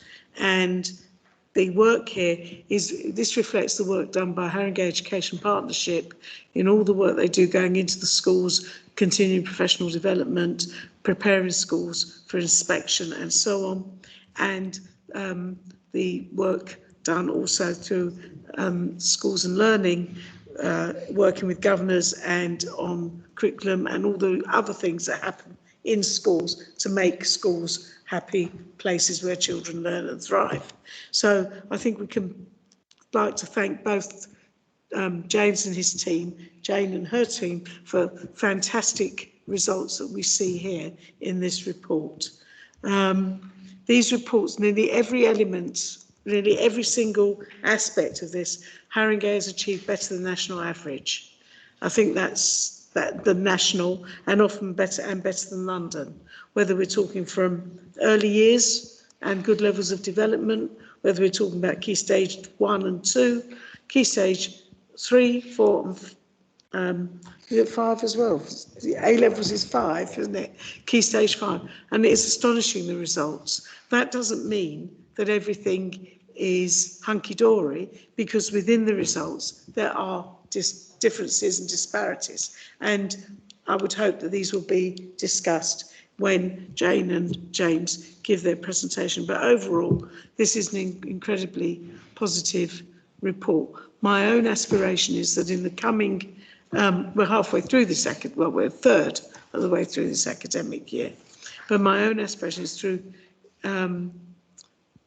either the calendar year, academic year or financial year, whichever one we want to talk about, that we do the work on racial equity has been enormously influential. I would like and hope that that continues and expands really into the other ethnic groups to benefit from the learning that's happened in working with Black Caribbean, Black African groups in particular. Obviously, you look at the results, you can see about Turkish, Kurdish, Roma, Gypsy Roma, and so on. And those are areas where we do need to concentrate in the attainment gap. And I'll leave it there. Great, thank you for that brilliant introduction. Jane, is it you? Yeah. So before I hand over to James, I'm just going to add a little bit of context and just say that we're in a position of real strength. 98% of our schools are good or outstanding. The 2019 inspection framework was a really tough one when it was introduced, and everybody was very worried about it. Of course, because of COVID, it was suspended for a period. And when inspections recommenced, it's very pleasing to say that Haringey has bucked the trend in retaining outstanding judgments for schools or schools moving to outstanding judgments. And I think that's really important that we emphasise that, because that is not the profile nationally. Nationally, many outstanding schools have gone down to good. I came from a local authority where we had some real surprises of some outstanding schools that hadn't been inspected for a very, very long time that went to RI. So we need to recognise the strength that's in the system. But I know that James will want to pick up on this. We also need to recognise some of the risks. Schools' budgets are very tight, and that's not only because of the funding allocation, but because of the falling roles that we have. And that's not just a Haringey picture, that's across London. So what we've got is outward migration, lower pupil yield, from housing developments where people are tending to move in but not have children, and also a lower birth rate. So that combined means that we've got less pupils in the system. So we've got some schools that have reduced their number of children that they admit on an annual basis, and that has also put a real pressure into the budget. And so what James will do is in presenting this and the key strengths, we just also want to highlight some of those risks. Those schools are finding it difficult sometimes to recruit and retain staff, to recruit and retain governors, and to continue to meet the needs of all of their pupils, which is so important when you think about that in the context of the discussion we just had about early identification of children with additional needs, and also in terms of promoting inclusion. You know, if you've got a very tight budget, obviously that makes that much more difficult. So that's just the other bit I wanted to add. I'll pass over to James. Thank you for that, Jane. Yes, we're ready to listen to you. James. Thank you. I won't speak for too long, but happy to answer questions, of course. I suppose just to add a little bit, it's almost amazing that we haven't even talked about COVID. And yet the pressure on schools and lost learning, you wouldn't know from the results that we've seen for children across Haringey, which is just incredible. And so that, as well as the financial pressures, you know, I really do think that the collegiate and collaborative work between Haringey Council, between HEP, and with all the schools across the borough has just been a really, really powerful piece. So, I mean, I know sometimes the data can come across as quite dry. You know, it can be quite hard to get into. There's loads of percentages of this and that and the other, and without kind of, you know, living and breathing those percentages, you know, it's not always kind of clear what to take from that. And I guess what I really wanted to, because I've done this many times now, having been involved and previously as a joint assistant director in the council, presenting this up to 7 years ago. This is the best set of results for our children that Haringey has ever seen. I just want to be really crystal clear about that. It is an incredible set of outcomes. For every single primary measure, Haringey is at or above the London average. London is miles above the national average, and that is just fantastic. Haringey is the 4th most deprived borough, as I'm sure you know, in London, and our results have always reflected that in the past. So to go from where we've been amazingly pre-pandemic through to where we are now post-pandemic, up at the London average and not in the bottom 5 in London, has just been a fantastic, fantastic shift. So I think that's just something to be incredibly proud of. The Key Stage 2 results I particularly wanted to focus on because those have always been significantly lower. Those have bobbed around the national average and for the first time ever have hit the London average, and that is done so through closing the gaps and not through those who are already attaining highly, doing even better out of things. So I'll come back to some of those pieces where we've closed the gaps, but it's for all the right reasons that the averages have gone up in Haringey, and that's just brilliant. And then it's always interesting to look at Key Stage 4 and Key Stage 5, so GCSE, A-level and technical qualifications, because obviously through COVID the results were mathematically inflated, as we know, and this year those results were mathematically brought back down to pre-COVID levels. So they're now not inflated, so comparable with 2019. So it's not worth comparing them with last year because they were inflated, but worth comparing with 2019. And what do we see? We see a significant improvement against 2019 in absolute terms. So Haringey's outcomes at A-level and our technical qualifications and at GCSE are higher than they were in 2019. Given all that COVID has done and the amount of lost time in school, that is just fantastic. So really, just a huge amount for our schools to be proud of, and really just for our children and young people. So 3 areas I just really wanted to focus on very briefly. The first one is the disadvantage gap. And you'll see throughout the report that comes up many times as a bit of a theme. And it is a long-standing piece, but has improved again, which is that disadvantaged learners in Haringey at all stages of education hugely outperform nationally. So the disadvantage gap is much smaller in Haringey. But because we are quite a highly disadvantaged borough, there are more disadvantaged learners, which then pulls our average down a little bit. But it's not because our disadvantaged learners aren't doing well compared to others elsewhere. They're doing fantastically well compared to that. Obviously, we want to close all the gaps, but comparatively speaking, it's a really, really strong piece there. Including nationally doing half a grade better in every subject at GCSE. That's a significant gap. The second piece was one that Councillor Brabazon touched upon, which is the work that we've been doing on racial equity for over 7 years now. And I say we, this started in the council, was led by the council, and is a joint piece of work that the council and HEP work on with schools and with a steering group made up of senior leaders and governors from across the schools. And shifting attainment gaps is incredibly difficult. It doesn't happen often easily, and I almost don't want to declare a victory because I want to see it sustained for several years and improved on further. But I just have to flag some of the improvements at Key Stage 2. Our Black Caribbean and mixed white and Black Caribbean children at Key Stage 2, their results went up by 7 percentage points for reading, writing and maths combined. I have never seen a gap close like that. It's absolutely fantastic. And our Turkish and Kurdish students also improved by 4 percentage points. Now, if I hadn't seen a 7 percentage point increase, I would be saying the 4% was absolutely huge. So the benefits are absolutely there. And I think it reflects, hopefully, it reflects if we sustain this and improve it further, all of the work that has gone in over those years, including the pledge, the racial equity pledge that all schools have signed, the racial equity steering group that I mentioned and I co-chair with Anne Graham, the Director of Children's Services. We have governor and senior leadership networks in every school, the NEAR Academy, which is the Saturday school for Black heritage children, the Black Educators Network, racial equity reviews in schools, CPD, training, the Racial Equity Conference, which we held again this year in person for the first time in a couple of years, and was absolutely phenomenal with 170 participants, and we had to not take any more because it was full and buzzing.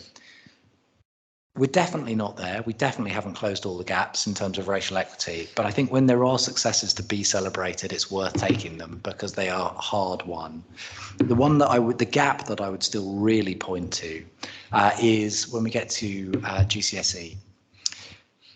We are in line with national and London on this, but our Black Caribbean students make nearly half a grade less progress than the national compared to their peers. So that's not just a Haringey phenomenon, but we cannot keep seeing this coming through when we are seeing that our students overall are making much more progress than students are nationally. We cannot see that, just as it absolutely stands out, and we need to be able to tackle that. And then the third piece, just to touch on briefly, was the results for our pupils with SEND. Results at Key Stage 2 and at GCSE were already very high. I had no expectation they were going to go even higher, but in fact, they went a lot higher. I believe our Key Stage 2 results for SEND pupils ranked 7th nationally, which is just absolutely phenomenal. And you know, it's the same again at GCSE, with about another half a grade higher than national equivalents. And there's been a huge amount of work locally, which I also think has been a signature piece of collaboration between Haringey Council and HEP as well. The SEND core standards have been introduced and deepened and refined with schools, and that's a groundbreaking piece of work that other councils haven't done. It's one that we've shared with schools that we work with in Enfield as well, and more widely than that. And we've also introduced this year a new group of what we call support partners. So typically these would be the SENCO, so the lead for special educational needs in schools, the best of those in our schools, sharing their expertise with other schools that need support to keep improving their practice. So that has been a phenomenal success, and I look forward to that continuing as it is. And then I just really wanted to conclude by just saying that I honestly believe something very special is happening in Haringey at the moment. It is really tough times out there in other boroughs. I get to see a lot of them. I chair the group of London boroughs, and so I get to connect with all of the directors of education, with the DFE and Ofsted and others. It's really tough out there. There are a lot of, certainly LAs that are really struggling with the cutbacks from the DFE. There are a lot of education partnerships like HEP who are folding for different reasons, whether it's financial, whether it's political, or whatever it might be. And the collaboration that we have, I think, has really set a positive foundation for our schools to maintain what is quite unique in Haringey. And I think we're really starting to get national attention as a place of excellence, a place to teach, a place to lead. You know, a real kind of example of hope, I think, in many places. So without wanting to kind of overdo it, I really do feel that it's worth celebrating when there are real strengths in the borough. It doesn't come through often enough in Haringey. As a resident, as someone who's worked in the council for a good while, you know, I think we really need to celebrate when there are good things to be celebrated. Thank you. Great, thank you for that, James, on that brilliant note. Obviously, this committee is like, we're just very, very happy to receive this report with so many positive stories, and you're absolutely right that good stories don't happen that often, and to see that how much our young people and children improved, like, you know, did well despite the huge, you know, losing and that time in education during the COVID, and that's, yeah, worth celebrating and worth highlighting that. Well done to everyone involved. And I'm kind of like really curious. I wonder what is it that we did that's different, that, you know, giving us this result. I'm sure it's not a very simple answer that you could give, but it feels like, wow, this is really good. I wonder what is it that we are doing differently that's kind of helping us to achieve this result. So I'll take that as a newbie, because obviously I've worked in other local authorities, and I'll tell you what I think part of that is.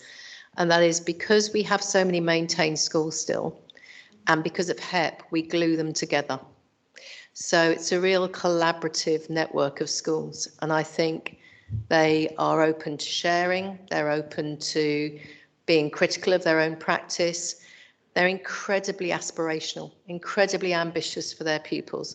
So when I visit some of the schools that, you know, I try and get out as much as I can. And when I visit some of our schools that are working with challenged and challenging pupils, they hold that torch for them. They hold that ambition, and they try and remove all the barriers that they possibly can.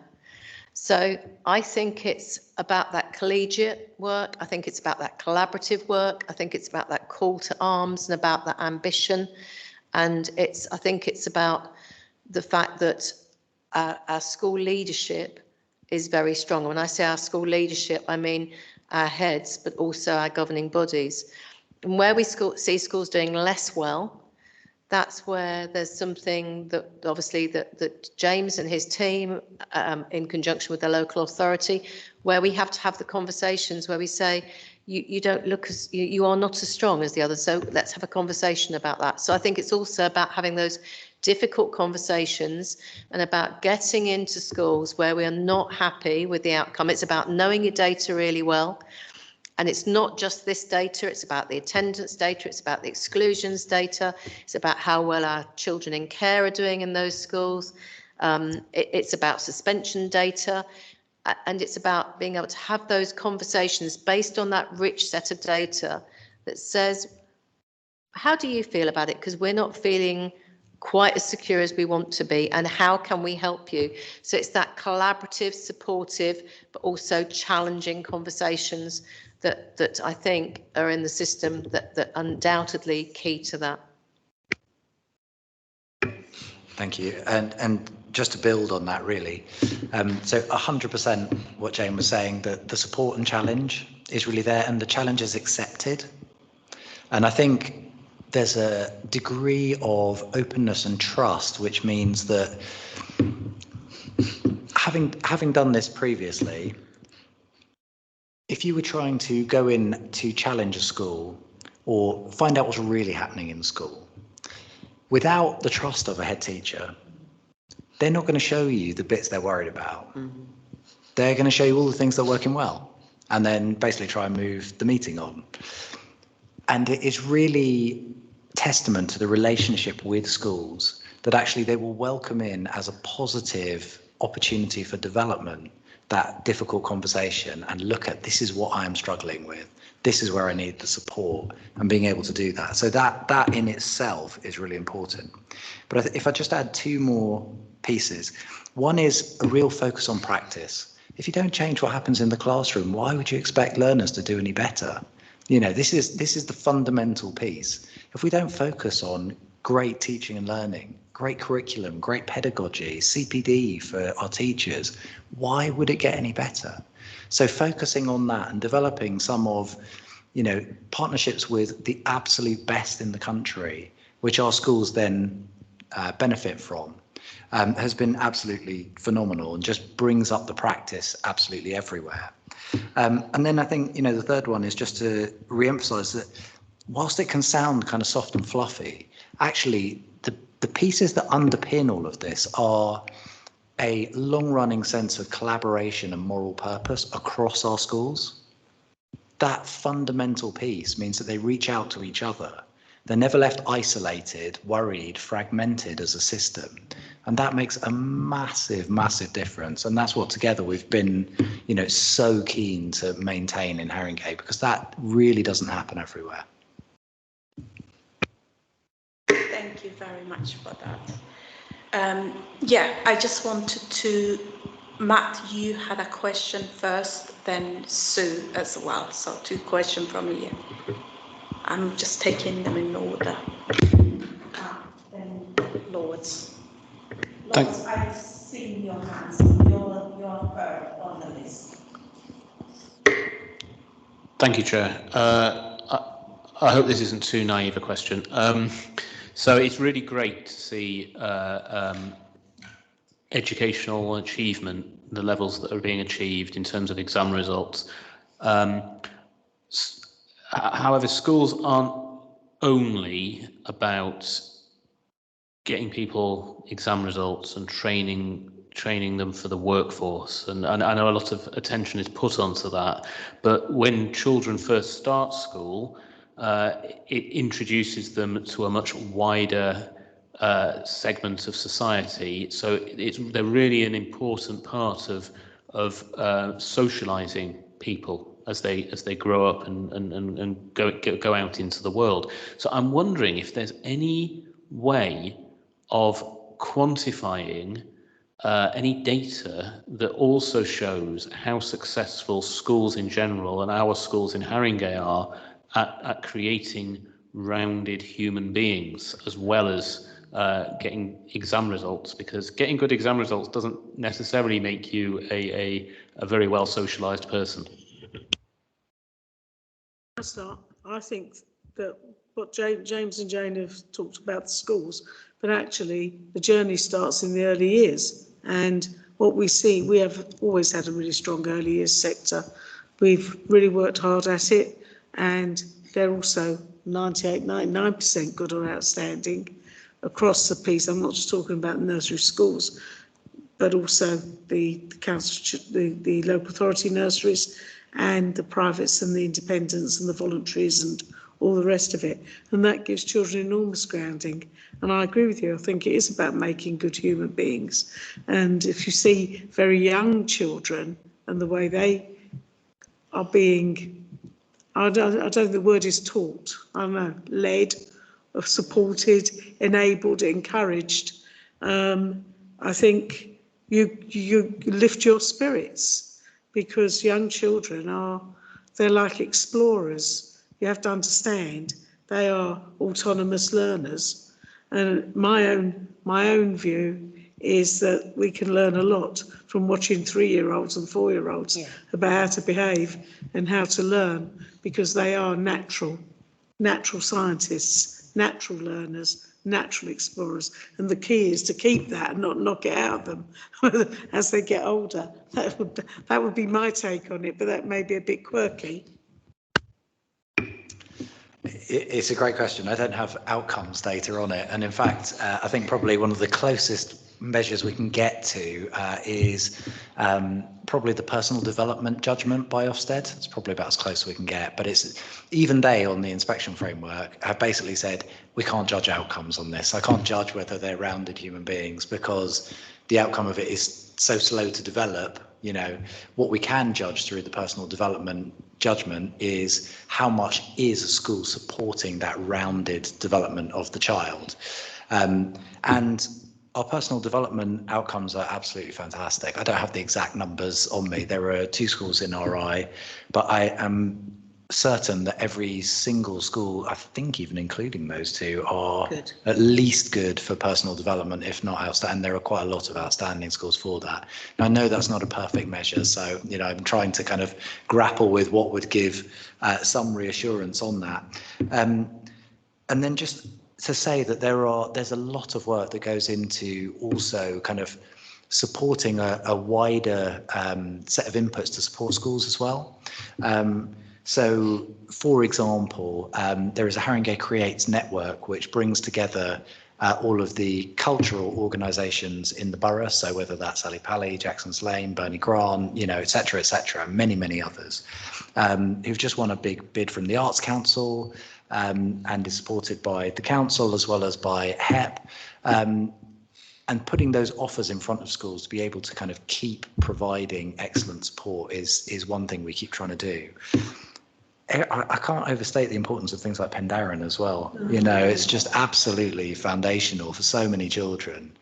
And we also have set up a small but developing charity called Horizons to try to raise money to give through schools to support extracurricular activities for children.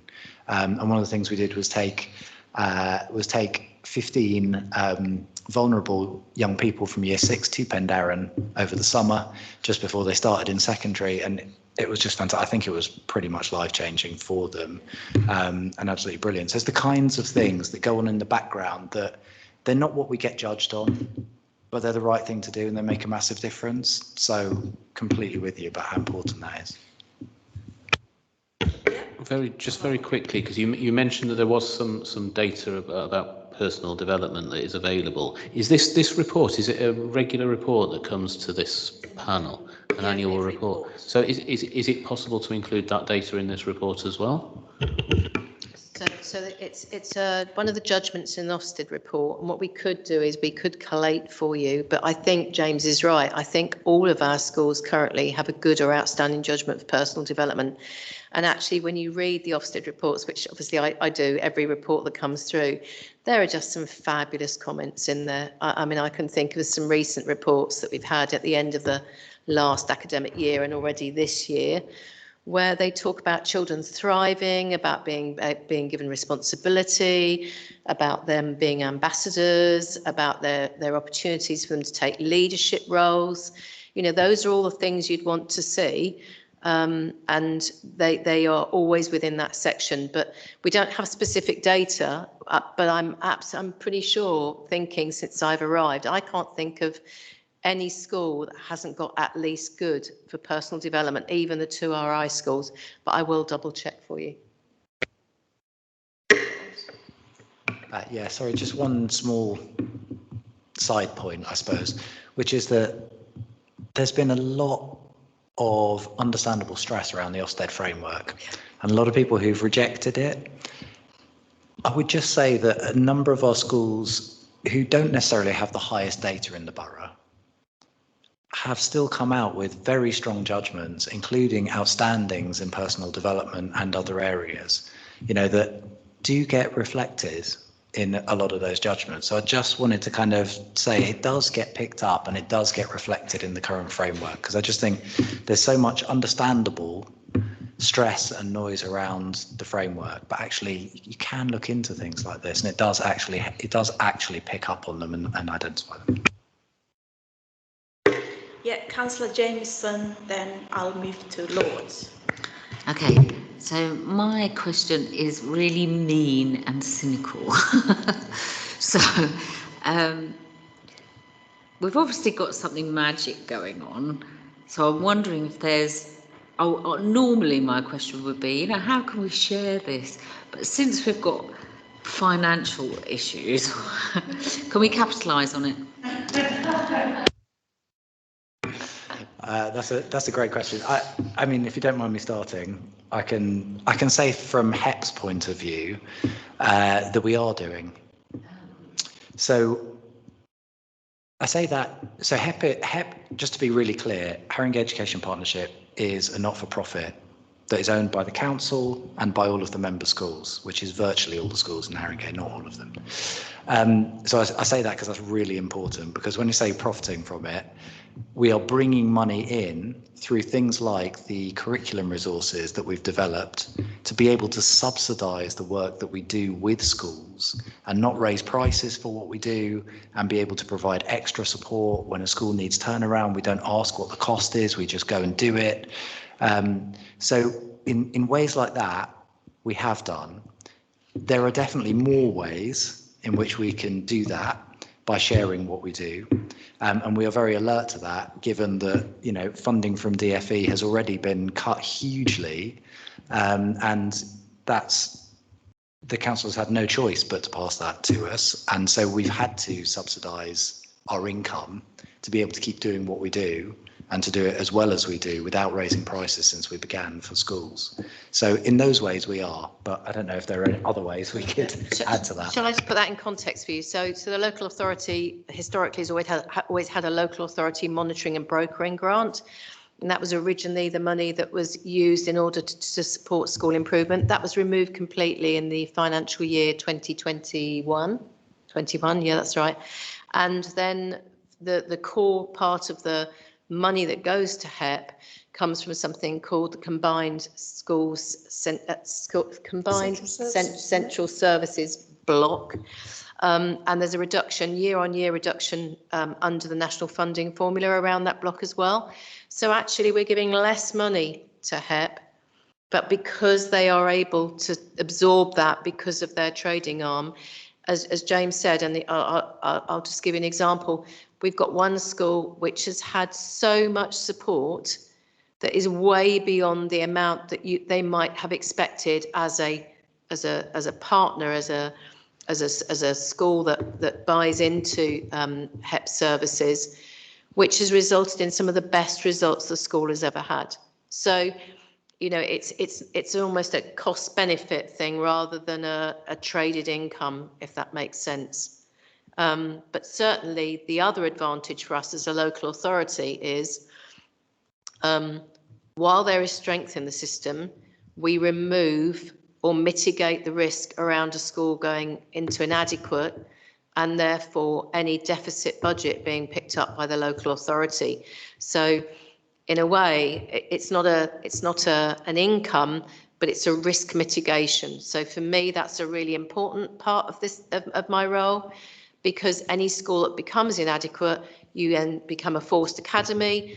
And if there is a deficit budget which that school holds, that falls to the local authority to pick up. So that's a risk that very clearly I hold and have to make sure that I'm always considering when I'm working with HEP.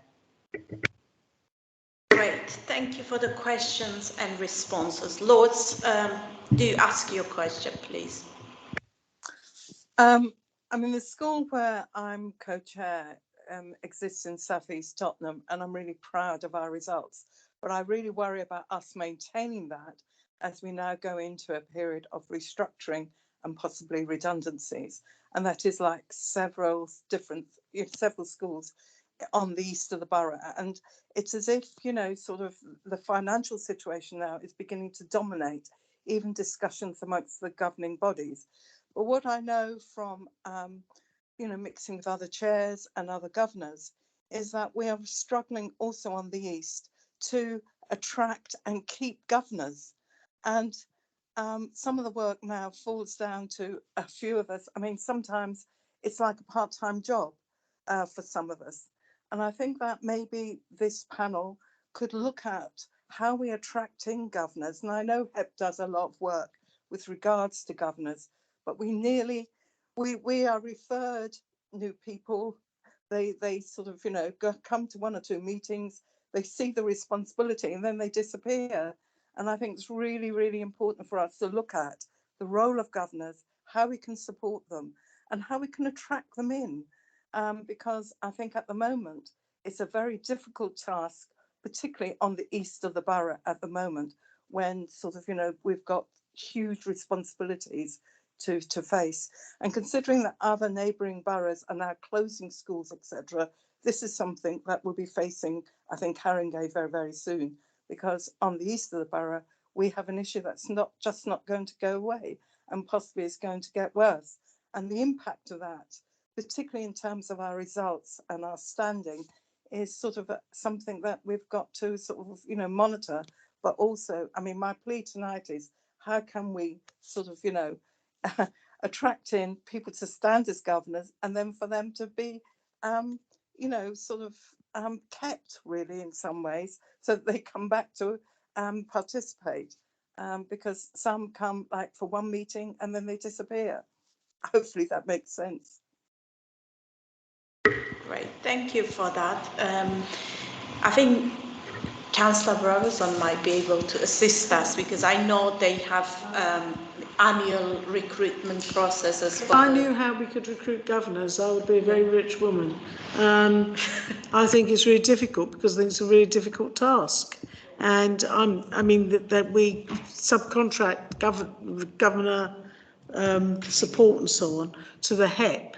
And I'm not sure that, and I think collectively we need to look at invigorating governance. I think governance is really important. Lords knows I think it's really important. And I spent 20 years being a governor myself, so I know how difficult a task it can be and often unappreciated. But attracting people to take it on, especially when there are really difficult times ahead because of the budgets, because that means you have to look at restructuring the schools and so on, is a tall order. And I know that the governor support has really, really come on in the last year. I do think we have seen a real improvement. And of course, we've now started having governor briefings from local authority on the issues, but attracting people into school governance is not easy. I don't really have an answer. We could have a campaign, we could encourage people, but as Lord says, it's a very, very time-consuming, demanding role. Because when the Ofsted report comes, the people who are held accountable at the end are actually the governors. Actually, although the head teacher runs the school, the governors are held accountable. It's like the local authority. The officers run it, but the councillors are accountable. Thank you for that. James, Thank you. Yeah, I mean, only to build on exactly what Councillor Brabazon has said, it is incredibly tough, and that's recognised by the National Governance Association, who have said that this is getting worse across the country.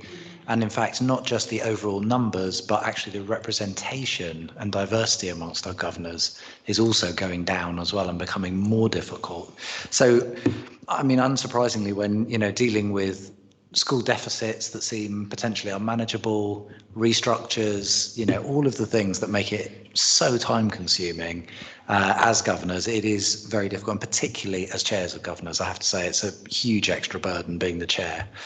So to recognise that, I mean, I think just a couple of things. I mean, firstly, one of the things that I really want, you know, us to focus on, and have done so, but we need to continue this all the time, is to make sure that, just as I said, that, you know, I don't want our schools to ever be fragmented, isolated. It's really bizarre being a governor. I remember first becoming a governor 15, 20 years ago, and kind of rocked up to a meeting and thought, what on earth is going on here? You know, and you have to almost learn it by osmosis over a few years. It's absolutely bonkers as a system. And I guess what I'm trying to say with that is having governors that feel connected to each other, can ask each other questions, go and see other governing bodies in practice, rather than just an individual join a governing body, which is how it's done in that school, I think is really, really important. And we've certainly connected up networks, which Loz was referring to, you know, secondary network, a primary east, a primary west of the borough, a special chairs network to be able to share all the issues, support each other. You know, that's not HEP delivering something, that's HEP, the council, working with governors to support themselves and each other. So I think that's really important. I think a campaign, potentially, I'd love to see it on every bus and every street corner, but, you know. Indeed, and walking.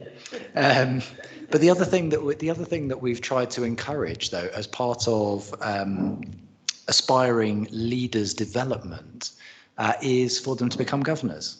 You know, if you want to become a senior leader, you're thinking about headship in particular. How do you get the experience and the perspective across different schools? Go become a governor. Find out more in that way. So we've been encouraging that through groups like the Black Educators Network as well, which obviously then supports the diversity and representation side of things as well. So we are trying to move in many ways. And just to build on what Councillor Brabazon was saying, Anne Etchells, who is now the lead for governor support in HEP, was the former head at St Aidan's, an outstanding primary in the borough, and I think just brings real leadership and credibility to, you know, to the governance side of things as well. So hopefully we're moving in the right direction, but it's tough. Yeah, I mean, it sounds like there isn't an easy answer, but maybe like some specific comms attention, like a big campaign around the borough, just to sort of encourage people to join, to become governors, but also on the promises that there will be thorough training, because years ago, I think I became a school governor, and I think the lack of training and the amount of the work and lack of training to kind of introduce you into the role made it so difficult that I had to leave after a year. Yeah, so on that note, any other, so I don't see any other hands. I just wanted to thank James and Jane for their wonderful presentation, and honestly it's a very, very good report, and we look forward to see the positivity continuing in future years. And yeah, we look forward to hear in the future as well. So all good. You wanted to, yeah. Sorry, just for 1 second. I just wanted to recognise our lead data analyst, Chi Sang, who is just an absolute linchpin in all of this work. He just deserves a huge amount of recognition because his work is phenomenal. Yeah, he's absolutely phenomenal. Yeah, thank you for that. Obviously, all the colleagues in HEP, your colleagues who are involved in making all of this happen, and all of our school teachers, dedicated teachers and head teachers, and yeah, our sort of gratitude and congratulation goes to all of them as well. On that note, thank you very much. So we'll close this item. Our last agenda item is the work programme update. Philip, I believe you are going to update on us on what's going to happen next. Yeah, sure. There's not really a lot to say, Chair, other than to point out that on page 161 of your pack is the work programme for this panel. You're just asked to note that, and in particular, the agenda items scheduled for our next meeting, which is on the 20th of February. Great. We're happy to kind of note that. And also I wanted to ask Philip, is that the joint meeting we're having with adults and health? Yeah, so I think obviously the joint meeting with adults and health, as I understand, is something that's cropped up in the last few years. So that'll be an additional meeting on top of what's in your pack. The date and agenda for which is to be confirmed. Okay, brilliant. So our next meeting is on, sorry, 20th of February. But additional to that, in February, this committee also have a joint meeting with adult and health.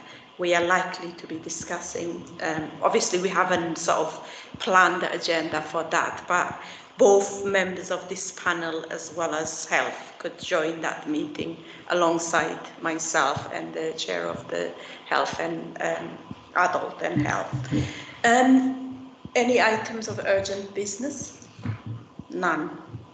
Okay, sorry, I'm going up. On that note, sorry, just to close the meeting, I think we did quite well for the time, so managed to finish the meeting at 9:30. Thank you, everyone. So that's the end of the meeting.